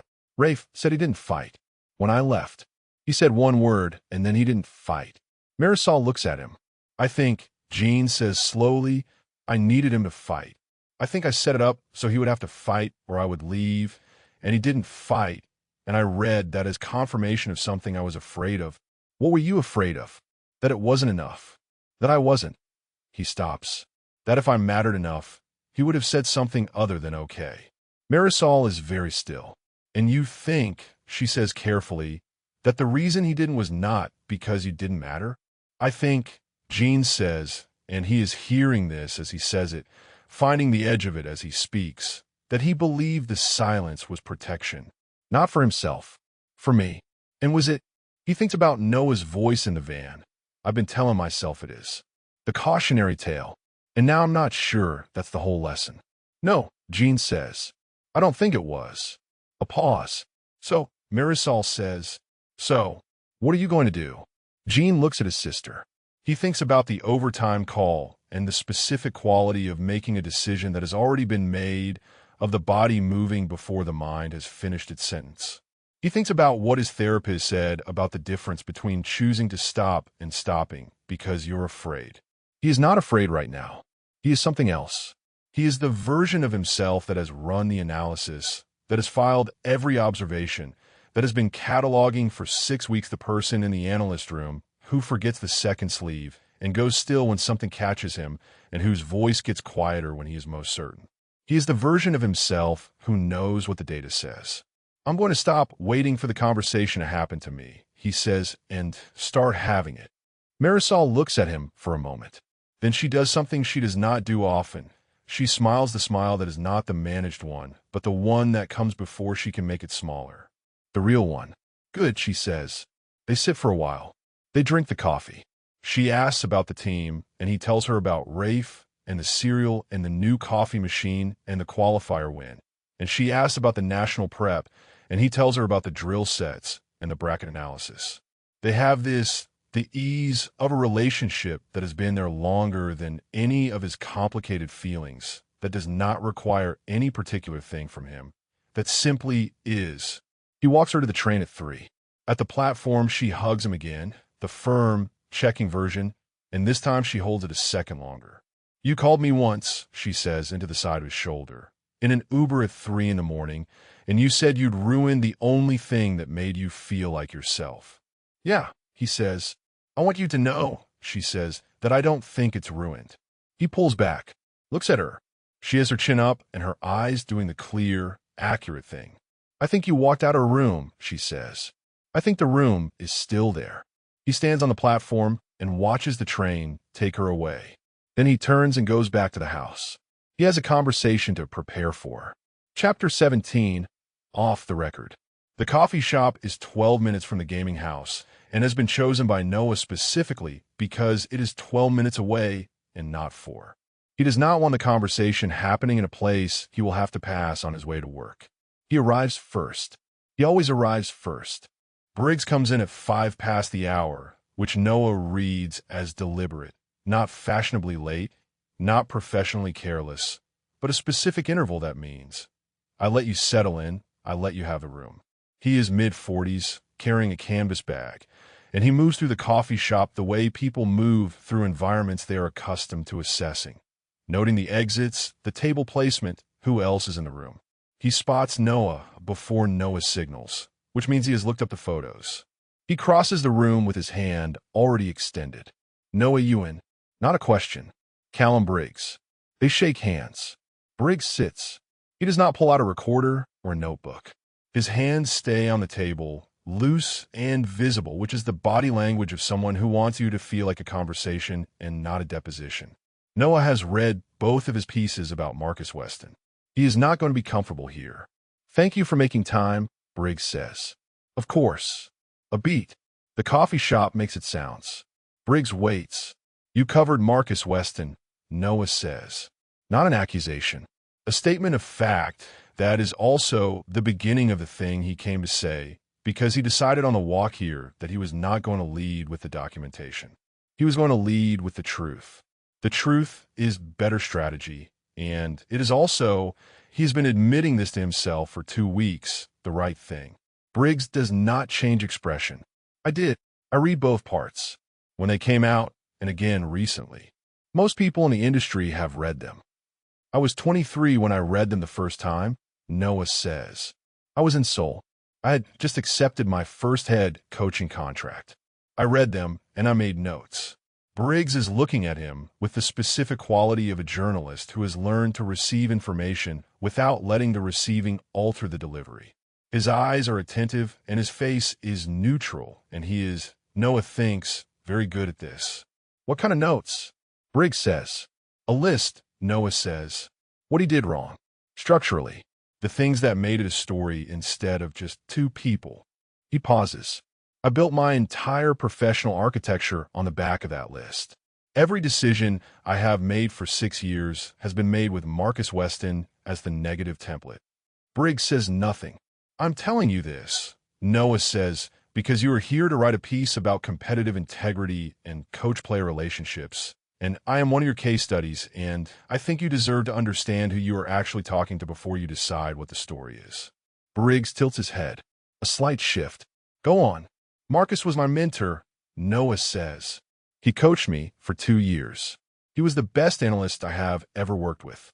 He understood the game in a way that is genuinely rare. The kind of intelligence that sees 3 levels down, always.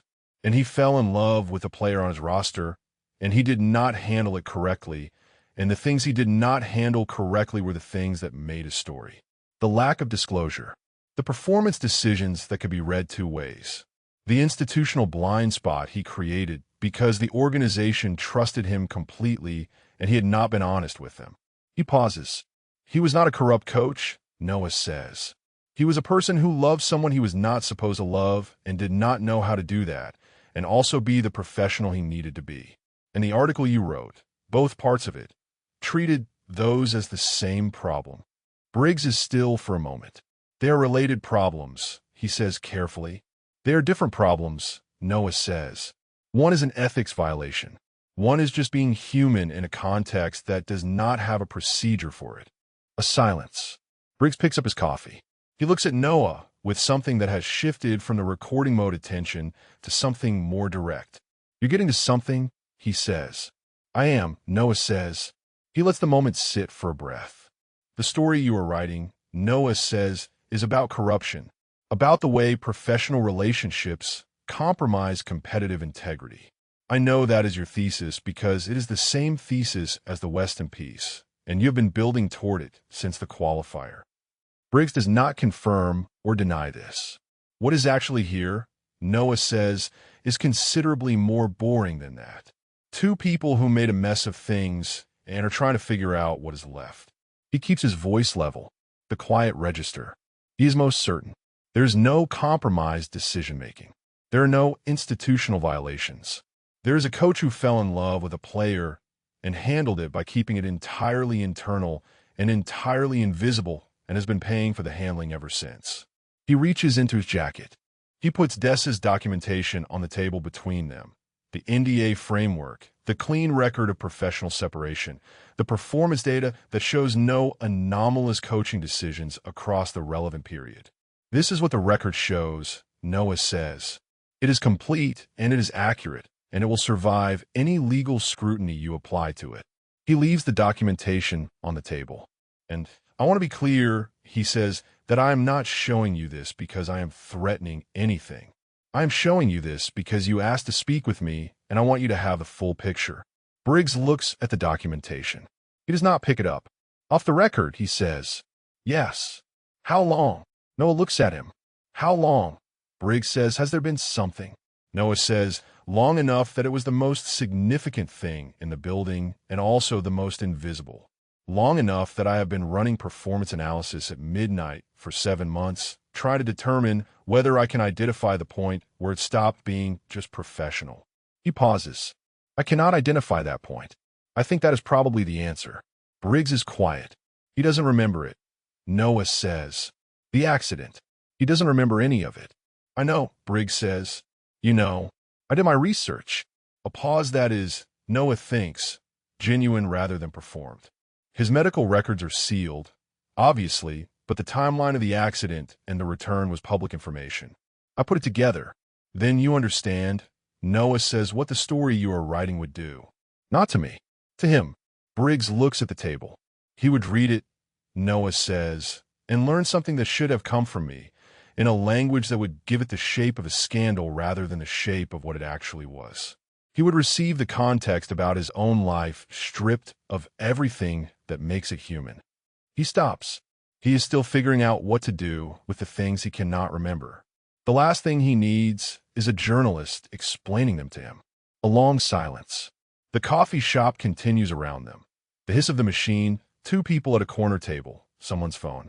The unremarkable soundtrack of a Tuesday morning that does not know what is happening at this specific table. Briggs picks up the documentation. He looks at it. He sets it back down. The piece I came here to write, he says slowly, was about the institutional failure. The way organizations allow proximity without accountability and how that proximity generates conflicts of interest that compromise outcomes. He looks at Noah. I have been building that piece for 4 months. I have sources. I have patterns. I know, Noah says.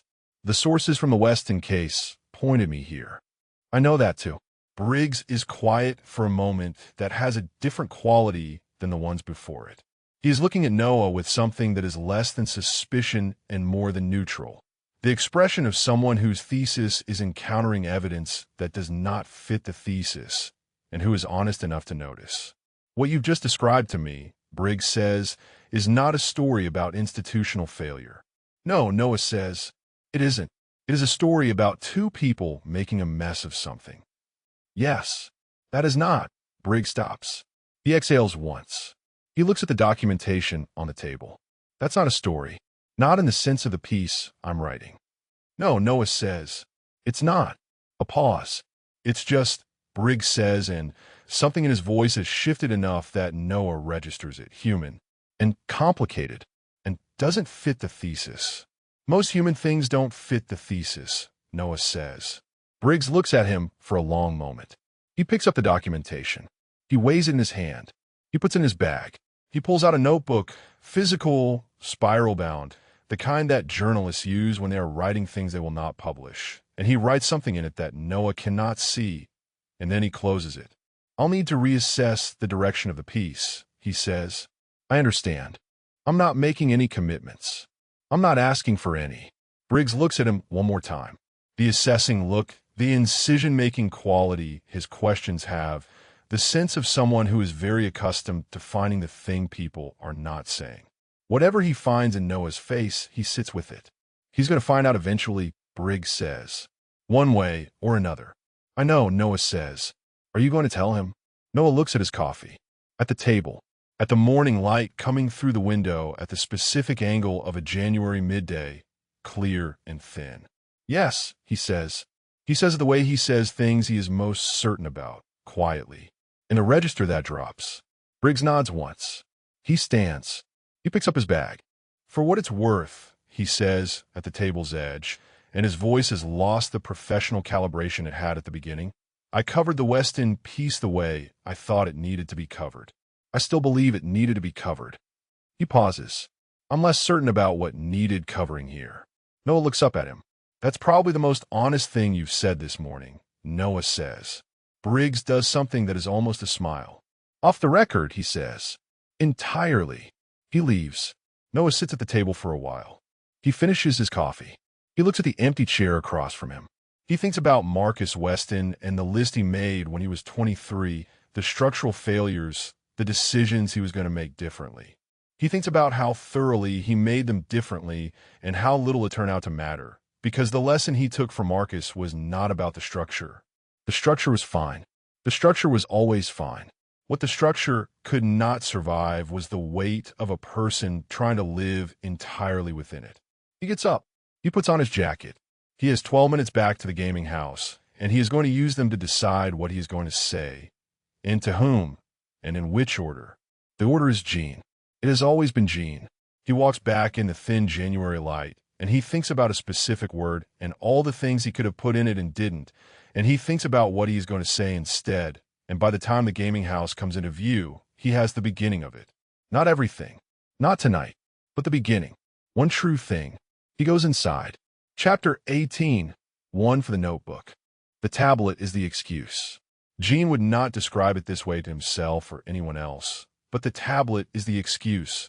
Noah asked him at the end of the afternoon session to drop it off in the analyst room. There was a footage file he wanted loaded before the evening review. Simple task, 30 seconds. Jin took it from the charging dock and walked down the hall and knocked on the door frame because the door was open, but he always knocks anyway. Noah was not in the room. Jin stepped inside. He set the tablet on the desk and plugged in the cable, and he was turning to leave when he saw the notebook. It is not unusual to see the notebook. The notebook is a permanent feature of the analyst room, the way the desk is a permanent feature, the way the monitor is. It has been on that desk since Jin's first day back in November, and he has looked at it in the way you look at something that is a fixture, noting its presence without examining it. But the notebook was open. He did not intend to read it.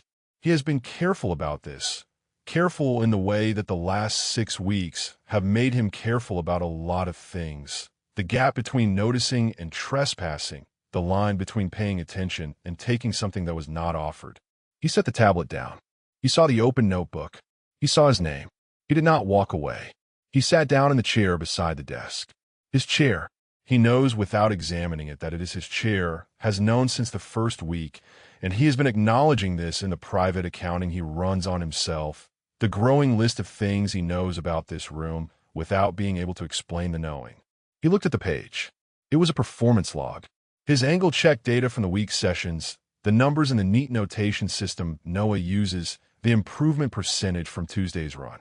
In the margin beside the data, something that was not data, Jin came back. He read it. He looked further up the page, the margins of earlier entries, other sessions, other weeks. His name was there in the way it has always been there, not as a label, not attached to a data point, just present, the way a word arrives in a margin when someone's hand is moving and the mind is somewhere else. He turned back to the current page. Jin came back.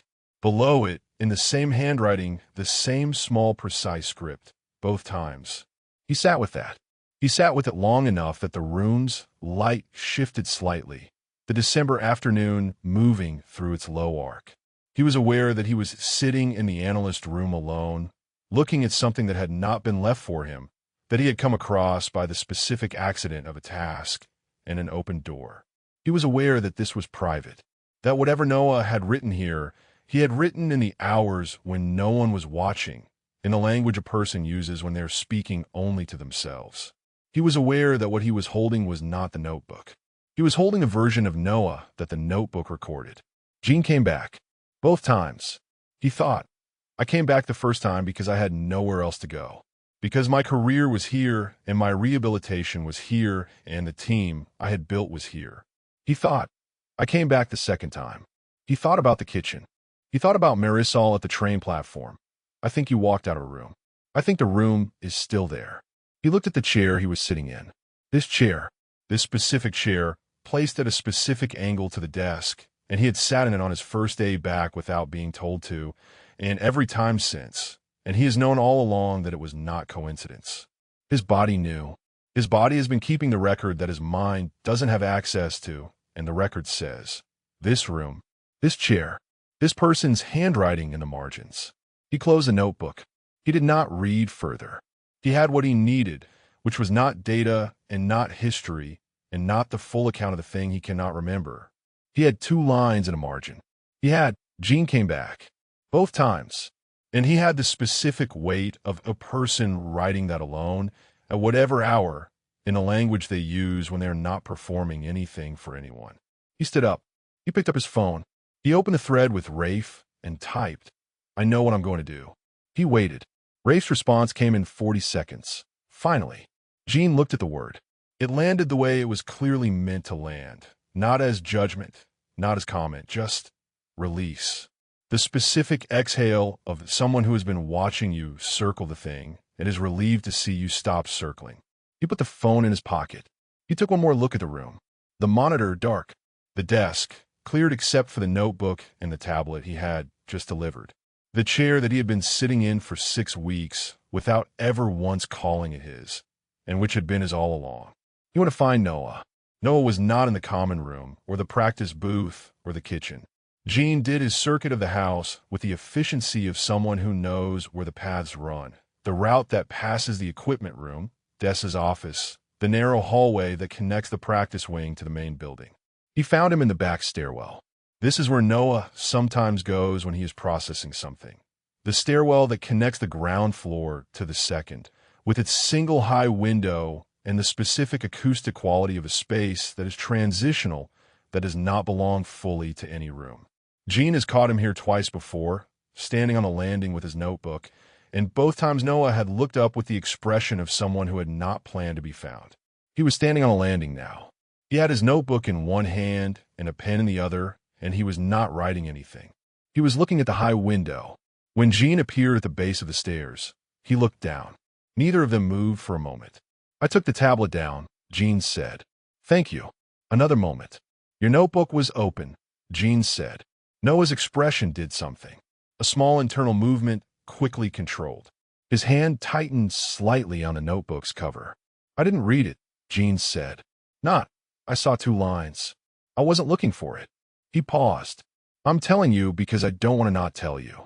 I don't want to have things I'm not telling you. Noah looked at him. Okay, he said. And Jin heard it, the word, the shape of it, the specific impression of a person saying it when they mean something else. He heard it the way Rafe had described hearing it, the way his body registered it, the word that stands for everything that doesn't get said. "I'm getting very tired," Jin said carefully, "of okay." The stairwell held the silence. Noah put the pen in his pocket. He looked at Jin with the full quality of his attention, the kind that felt like pressure, that felt like being examined and seen simultaneously, that Jin had been cataloging since November, and which he understood now, standing at the base of the stairwell, to be the way Noah looks at something that matters to him. All his attention. Nothing held back. "I know," Noah said. "I think," Jin said, and he heard his own voice in the register he uses when he is saying something without the layer between the thought and the delivery, "that I've been waiting for you to say something other than okay. For a while." "I know that too," Noah said. "I've known it for a long time." "Then say something." Noah came down 2 steps. He came down 2 steps, and he stood there on the stairwell with the notebook in his hand and the evening light coming through the high window, and his left sleeve rolled, and his right knot, and his glasses slightly low on the left, and all of it so specifically, precisely him that Jin's chest did the thing it always does. The seizing thing. The thing that has a shape.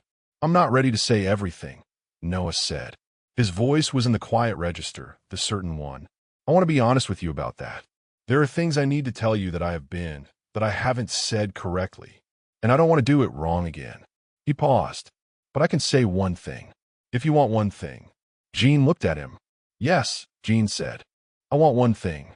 Noah was quiet for a moment. That was not hesitation, but settling. The quality of a person bringing something up from depth, making sure they have the right grip on it before they surface with it. "When I said okay," Noah said in August. "When you said you couldn't do this anymore, and I said okay." He stopped. "I meant, don't go. I meant, I will do every single moment of this again, knowing the cost. I meant every room you have ever walked into." He looked at Jin steadily. "I said okay because I believe the silence was protection. I have spent 6 years building the belief that silence is protection, and I was wrong about it. And I'm telling you that now, and I'm telling you that I am done saying okay when I mean something else." The window light was thin and winter flat, and it made the stairwell gray and specific, and Jin was standing at the base of the stairs looking up at this person who had just said the thing that he's been waiting for. Longer than 6 weeks, longer than he knows, his body's clock running ahead of his memories. And his chest was not seizing. It was doing the other thing, the full thing, the thing that does not have a name because it is too large for one. He went up the 2 steps. He was standing on the same landing now, close enough that he could see the detail of Noah's glasses sitting low on the left, close enough that he could see Noah's hand tighten again on the notebook cover, close enough that he could see the moment when Noah's face stopped managing itself. "That was more than one thing," Jin said. "I know," Noah said. "I ran over." Jin laughed. Not the managed laugh, not the version that comes after a decision. The one that arrives before anything, startled and unedited, the one that comes out of genuine delight. He laughed, and he looked at Noah's expression, which had done something open and unguarded in response. And he thought, there it is. There's the room I keep coming back to. "Okay," Jin said, and Noah heard it. The word used differently. The word is a gift, not a surrender. "Okay," Noah said back. They stood on the landing in the thin evening light, and neither of them moved, and neither of them had to. It was enough for tonight to have said the thing. The rest would come in the morning, and the next morning, and all the mornings after. There was a conversation still to be had, the full one, the complete version, the history that Jin did not have access to, and that Noah had been carrying alone for 7 months. Jin knew that. Noah knew that Jin knew it. But tonight, one true thing had been said into a stairwell, and the stairwell held it, and they stood together in the silence that followed, and it was not the old silence, not the careful managed distance. It was the silence of 2 people who have said something real and are letting it settle. Jin reached over. He took the notebook from Noah's hand. He looked at it for a moment, the worn cover, the slight bulk of months of notes, and then he held it back out. Noah took it. "Tomorrow," Jin said. "Tomorrow," Noah agreed. Jin went downstairs. He did not look back. But he heard Noah stay on the landing for another moment before his footsteps followed, and he noted this, filed it in the ongoing catalog, as one more thing he knows about the person at the center of the room. He stays a moment after you leave. He is still there, still accounting for you, even when you can't see it. Jin went to his room. He could sleep tonight. Chapter 19, Frame Rate. Noah. The coach's booth smells like recycled air and cable plastic and the specific anxiety of a room that has held too many people for too many consecutive hours. He has been in this booth since 8 a.m. It is now 2:17 p.m., and the match is in its third map. He does not sit in the booth. He never sits in the booth during live play. He stands at the back rail with his notebook open on the shelf and his earpiece in and his eyes moving between the monitor feed and the secondary display that runs the real-time coordination data. He has been standing in this exact position, at this exact rail, for every significant match of his coaching career. His body knows the posture the way it knows the address of a particular chair. The third map is tied. Both teams have taken a round each, and the deciding round is 4 minutes in, and Jin has not made a mistake yet, which Noah knows to be a different thing from saying it has been easy. He watches. In the earpiece, the team calms. Rafe's voice calling the flank position, Kira confirming her line, Tomas anchoring the back third. And underneath all of them, steadier than all of them, Jin's IGL channel, the specific register of someone running 2 levels of calculation simultaneously and making it sound like one. East corridor opening in 4 seconds, Jin says. Standard, we go right side. Copy, from Rafe. Kira, hold the center until I call it. Holding. Noah watches the coordinate data move. He sees what Jin is building, the structure of it visible from above from the God's eye view of the coaching monitor, and it is, again, the thing he's been tracking all season. The architecture beneath the instinct, the thought that has been run enough times that it has become a movement. He is watching Jin move through the map like water through a gap, and he is aware, as he has been aware for months and has been refusing to call by its name, that what he is feeling is not coaching pride. Or not only. It is the thing that lives in the same chest as coaching pride and is larger than it and has always been larger than it, and he has been calling it by the smaller name because the larger one was not something he was prepared to say out loud. He says it to himself now, in the booth, while the round is live and the timer is counting and no one is listening. He does not perform this for anyone. He just lets it be true. On the monitor, Jin moves. The gap that isn't there yet opens for exactly the interval he predicted. His voice in the comms, now, south. All of us. For seconds of live play. The data moves. The round counter changes. They take it. 1 round from the championship. Noah breathes. Jin. The stage has a specific quality that he did not anticipate. It is loud in the way that has a physical component. The crowd noise is not sound so much as pressure, the specific atmospheric shift of being in a space that is full of invested attention. He has performed on stages before. His body knows stages. But this stage, this crowd, this specific Tuesday in late January, there's something in the air that he is choosing to call electricity and not nerves, which is a small act of the will he has been practicing.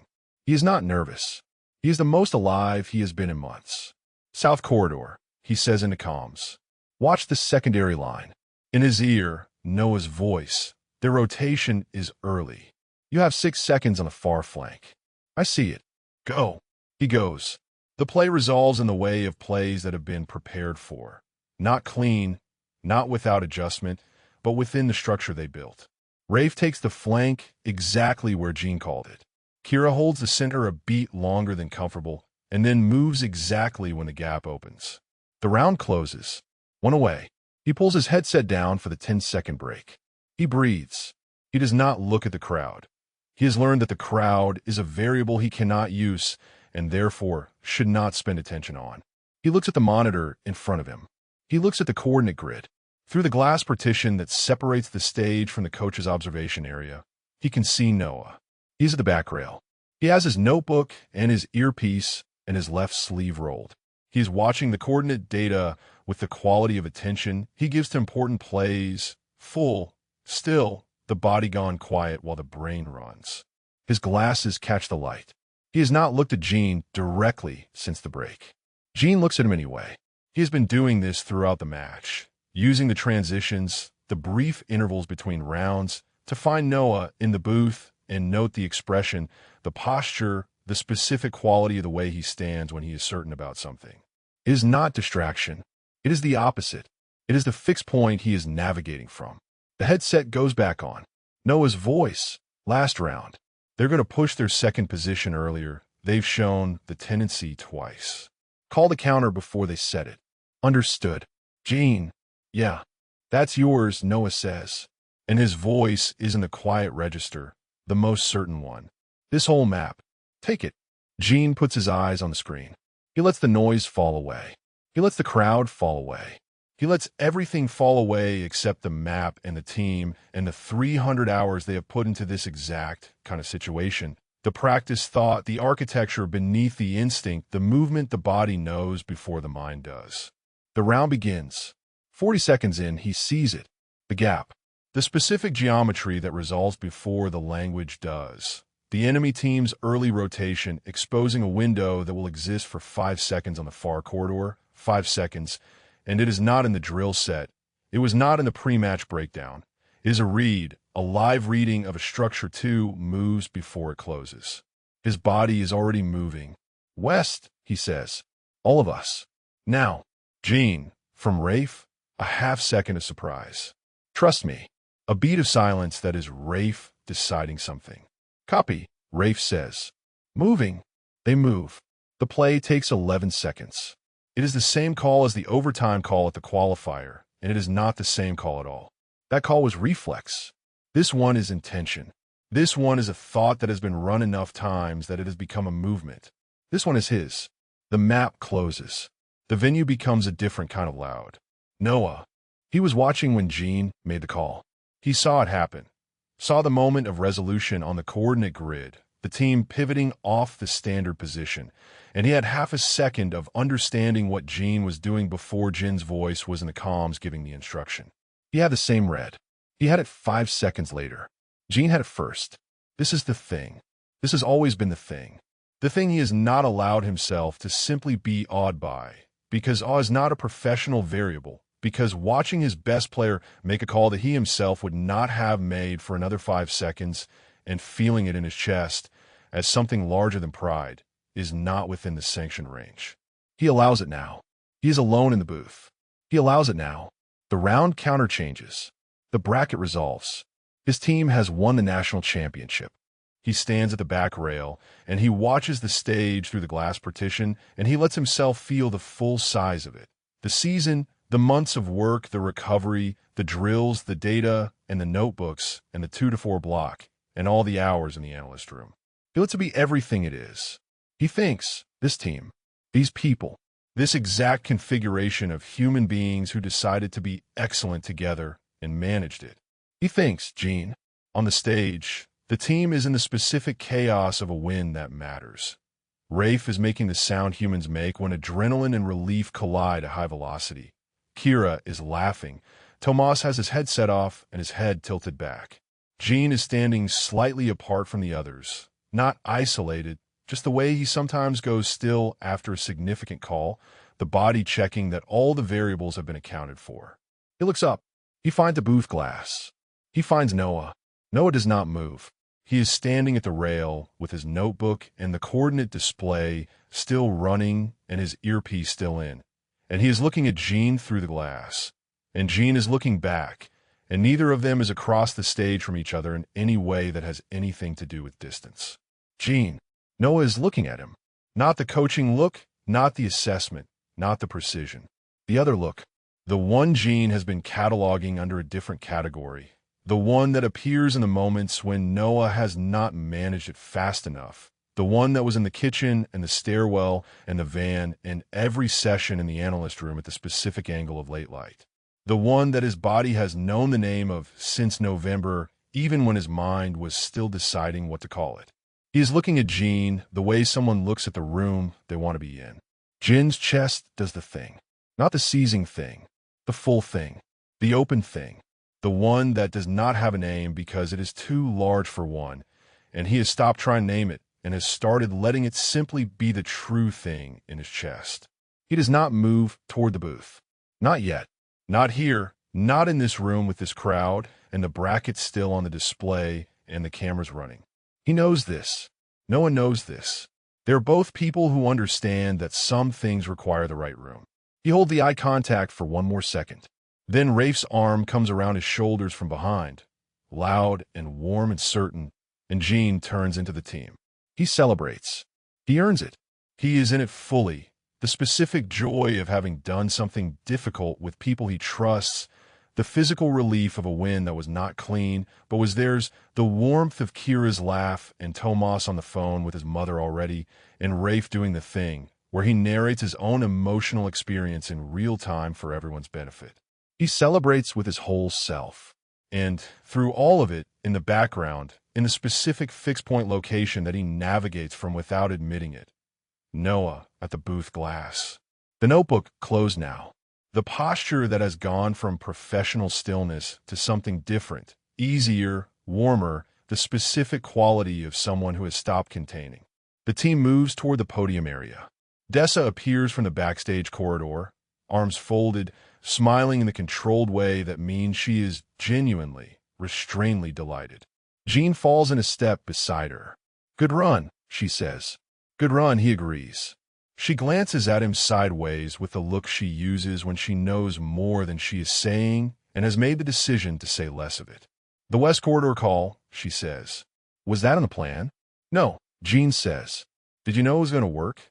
He thinks about this. About the geometry of it resolving before the language did. About the thought that had been run enough times to become a movement. "Yes," he says. "I knew." Dessa nods once. She looks forward. "Go find your coach," she says. Jin goes. Noah.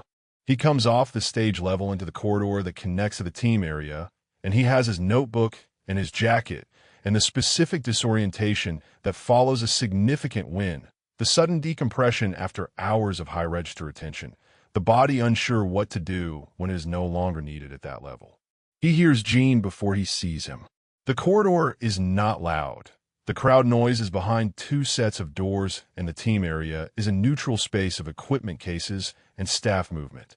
But he can hear Jin's voice, the specific quality of it, talking to one of the officials about the bracket confirmation, and he stops at the turn in the corridor before he has decided to stop.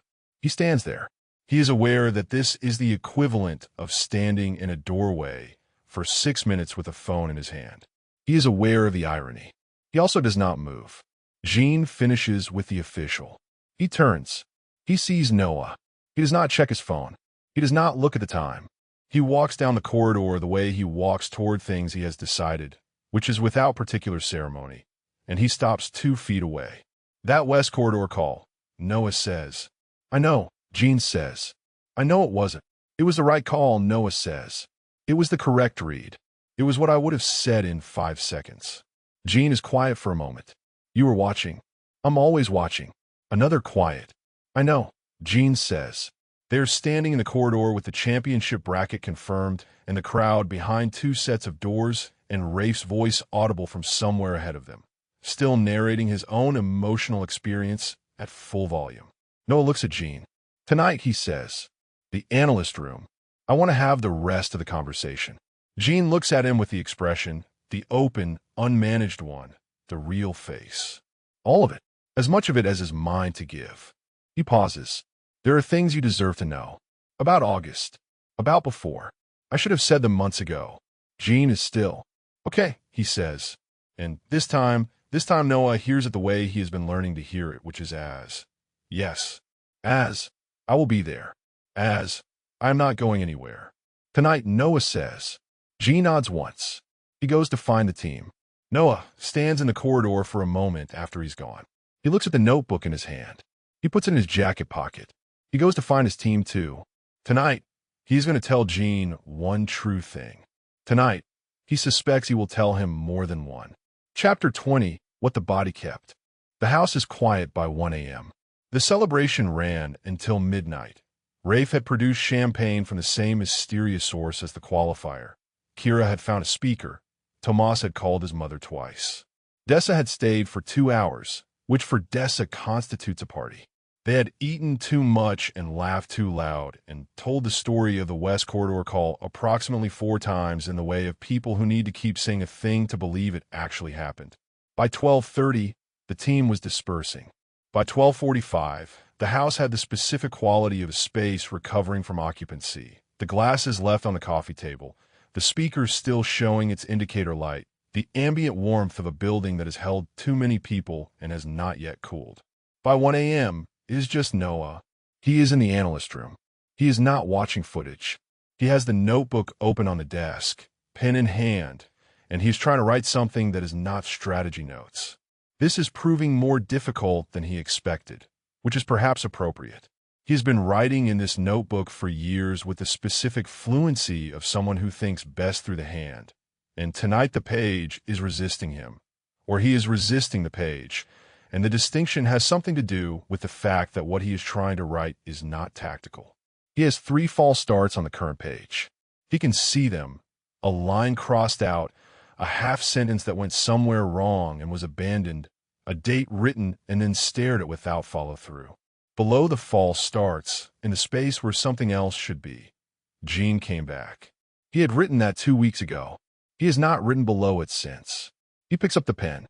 He writes, both times. He looks at the 2 lines. He has been looking at these 2 lines on and off for 2 weeks, and they have been enough, a beginning, in anchoring the specific reduction of a complicated thing to its irreducible core. They have been enough for the dark of the room and the middle of the night and the hours before a decision was made. They are not enough for tonight. He writes, August, I said okay. I meant don't go. I should have said don't go. He stops. He looks at the line. He does not cross it out. He writes, I have been performing the professional thing so long I forgot it was a performance. It wasn't protection. It was distance dressed as principle. He stops again. The pen is still.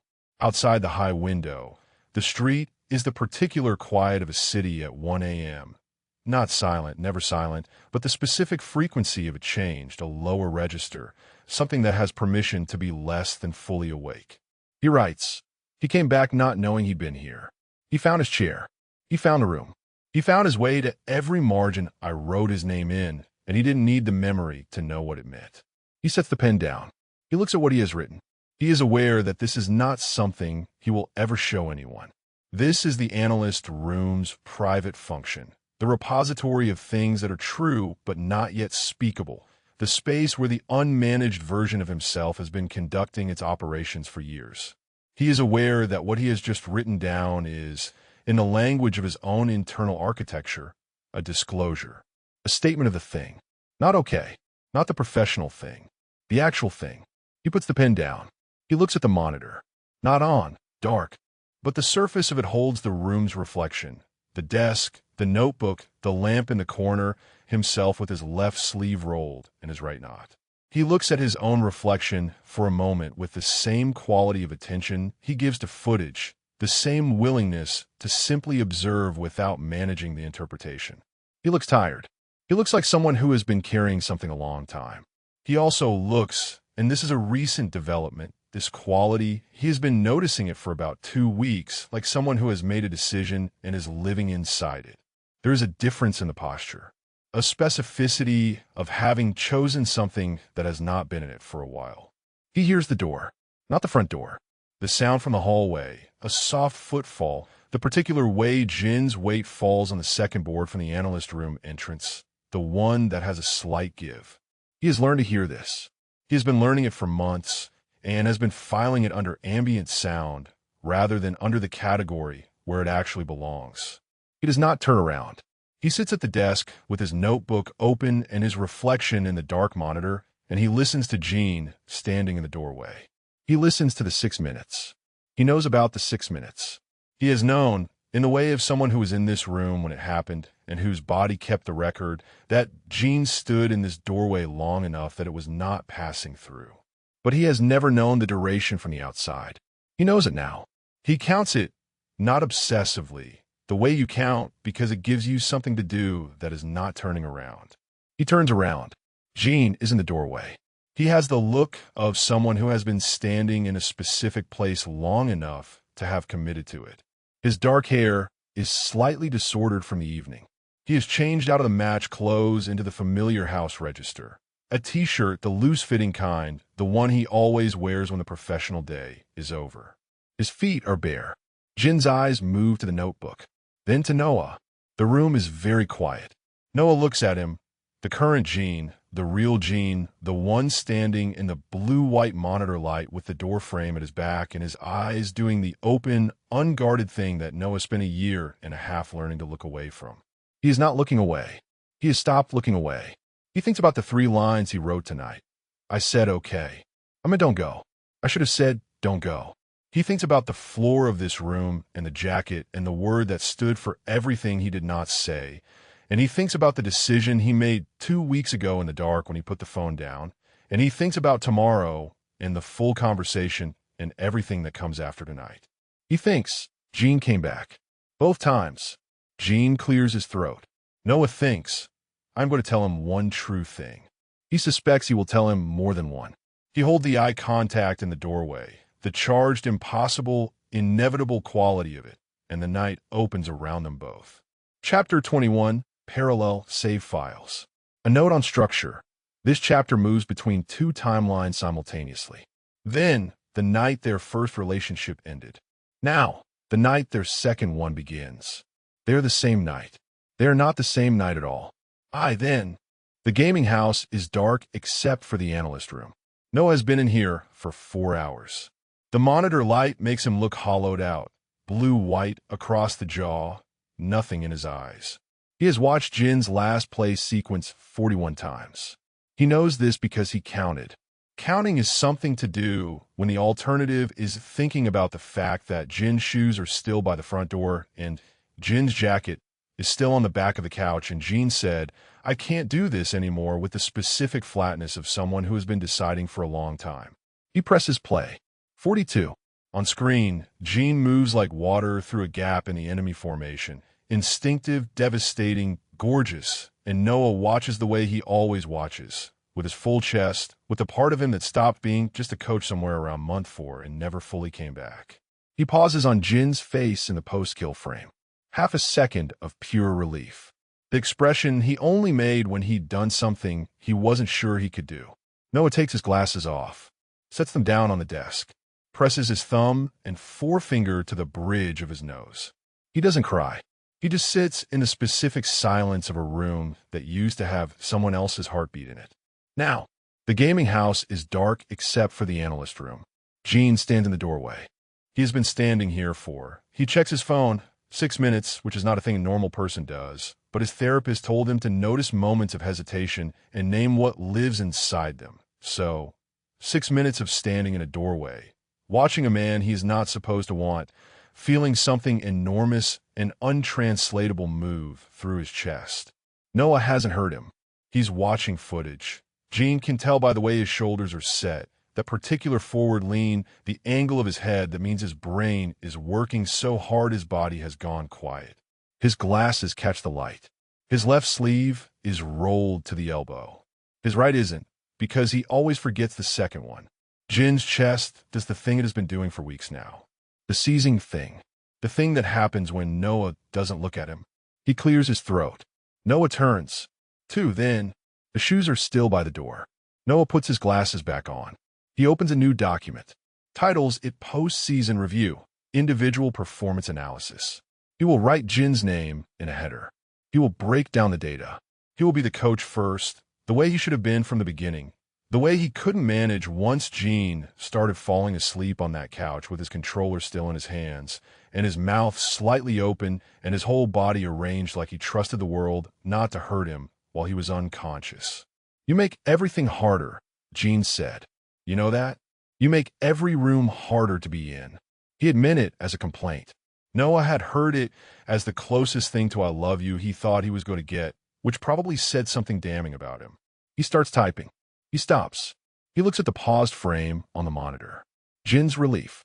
Jin's face mid-exhale, caught between who he was before the play and who he got to be after it. Noah saves the document. He closes the laptop. He sits with the dark. Now, you're up late, Jin says. Brilliant opener. Devastating. His therapist would be so proud.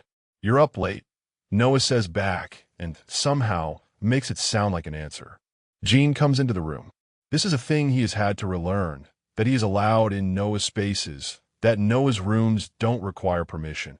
And even now, there is a half-second recalibration every time. He sits in a chair beside the desk, the one that has always somehow been his chair. He doesn't know why he knows that. Couldn't sleep, Jin says. Same. On the monitor, frozen footage. Jin squints at it. Is that last season's semifinal? Noah says it without inflection. I was reviewing your coordination recovery post-injury. Your timing in multi-target situations has actually improved. Jin looks at him. You're watching my old footage at, he checks his phone, 1:47 in the morning. Noah's expression does not change. Analytically. Right, Jin says. Analytically. A pause that is not uncomfortable. Jin has noticed this about Noah, that his silences don't demand anything. They just sit there, solid and patient, and you can put things in them or not. Jin put something in it. Can I tell you something weird? 3. Then, here is what Noah did not say. Don't go. Here is what Noah did not say. I have been watching you play for 2 years, and I have never once managed to be just your coach, and I know that's my failure. I know that's the thing that made this complicated, but I want you to know that I see you, not your mechanics, not your rank, not your value to the team. I see the way you bite your thumbnail when you're nervous, and the way you argue with me most when I'm right, and the way you looked at me that first night like I was something you hadn't expected to find here. Here is what Noah said instead. Okay. One word. The whole surrender of him, compressed to 2 syllables. Jin picked up his shoes, left the jacket on the couch. The door closed. Noah sat down on the floor, which was not something he planned. His back found the couch. His legs went out in front of him. He sat in the specific shape of someone who has just put something down that they have been carrying for a very long time and discovered that the putting down feels almost identical to the loss. After a while, he reached up to the couch cushion behind him, took Jin's jacket, and pulled it down into his lap. He did not do anything with it. He just held it. Now, something weird, Noah says. Not a question. Or maybe not weird. Maybe just Jin turns in the chair to face him fully, pulling one knee up the way he does. Noah knows this position. He doesn't let himself think about knowing it. I keep having this feeling. Like, he stops, rubs the back of his neck. Like there are things about you I already know that I haven't learned yet. Does that make sense? Noah is very still. Like, Jin continues because Noah's stillness has never made him want to stop talking, which is unusual. Most people's stillness makes Jin feel like he's talking too much. I know you always forget the second sleeve. I know you take your glasses off when something's hard and you don't want to feel it. I know your voice gets quieter when you're most certain about something, not louder. I know. He stops again. His voice has done something. He clears it. I don't know how I know those things. I just know them. The monitor hums. Jin's face, frozen on screen, mid-relief. Noah looks at him, the current him, the real him, the one sitting in the blue-white monitor light with his knee pulled up and his eyes doing that open, unguarded thing that Noah had spent a year and a half learning to look away from. Noah takes his glasses off, sets them on the desk, presses his thumb and forefinger to the bridge of his nose. Then, he fell asleep on the floor. When he woke up, Jin's jacket was still in his hands, and the monitor was still on, and the footage had looped back to the beginning. Jin's first frame, the moment before the play, the particular readiness of him. Noah watched him not move yet. He watched the pause. He thought, I would do it again. That's the terrible thing. If I went back, knowing the cost of it, I would do every single moment of it again, and the math of that should probably concern me. He thought. He said I make every room harder to be in. What he didn't say is that he kept coming back to every room. He turned the monitor off. He folded the jacket, left it on a couch, left the shoes by the door because they weren't his to move. He went to bed. He did the professional thing. Now, Noah. It's the first time tonight Jin has used his name.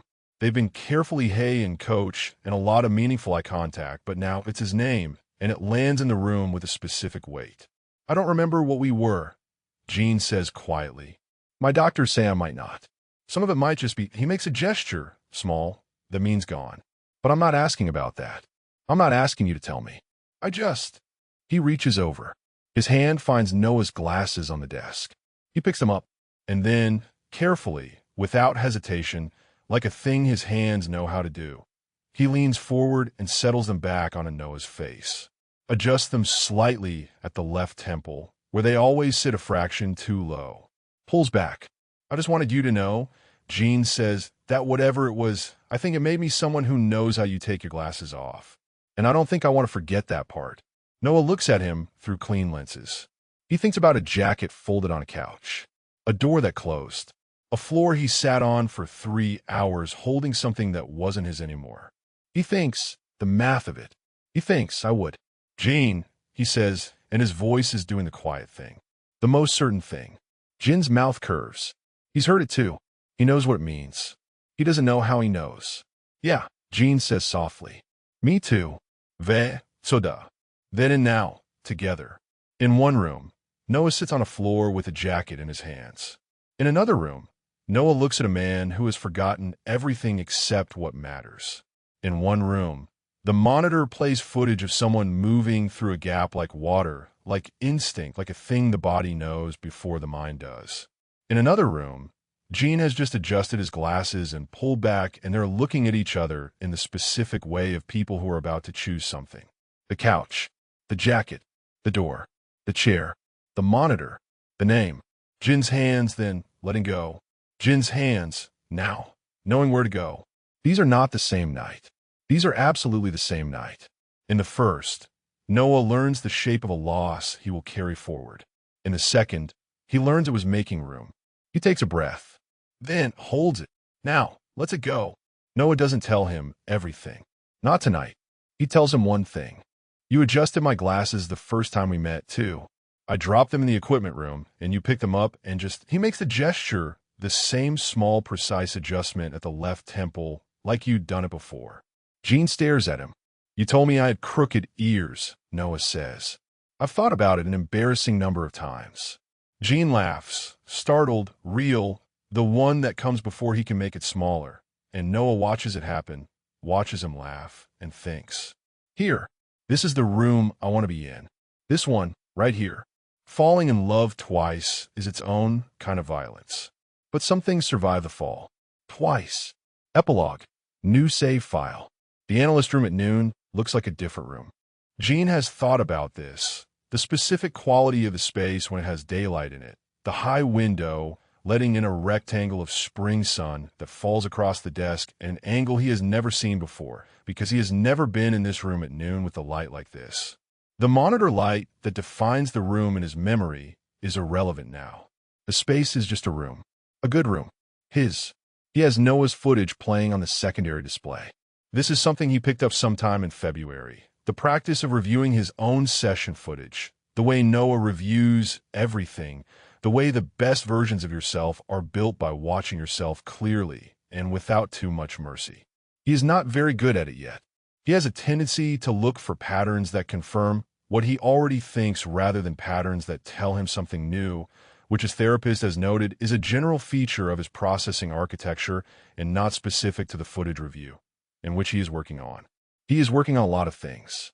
The footage is from Tuesday's practice, the West Corridor variation on the Nationals call, run as a drill now, integrated into the standard set. Noah built the drill around Jin's instinct, and Jin is running it back to understand what he actually did, so he can do it on purpose next time instead of on reflex. He has paused on the moment before the call. The beat of collection before commitment. The hesitation that used to be something to fix and is now something he recognizes as the way his brain builds the architecture before the movement. He has not cataloged this as an improvement. He has filed it under, "This is how I work," which is a different category.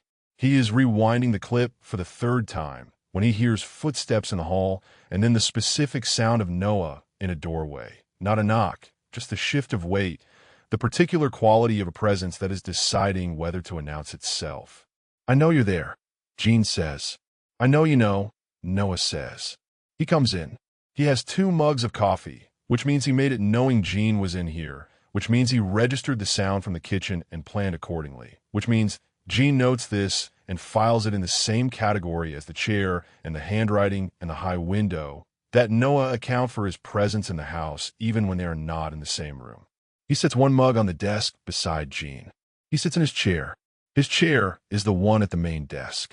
Jin's chair is the one beside it, the one that has always been his. They have stopped saying whose is whose, which is the practical acknowledgement of something that did not require negotiation. Jin keeps his eyes on the screen for a moment. He is watching the beat before the call, the specific stillness of the moment before the movement. He reaches forward and pauses it there. The hesitation, he says. I know, Noah says. I'm not going to drill it out. I know that too. Noah's voice is in its ordinary register, not the coaching voice, not the certain quiet, just the way he sounds in rooms where there is no one to be professional for. Jin has been learning this voice in the last 6 weeks, and it is his favorite version. The hesitation is the read. It's not a delay. It's the brain cueing the architecture. That's what I thought. You're right. Jin glances at him sideways. Noah is looking at the pause footage on the screen with the quality of attention he gives to important things. His left sleeve is rolled. His right is not. Jin reaches over.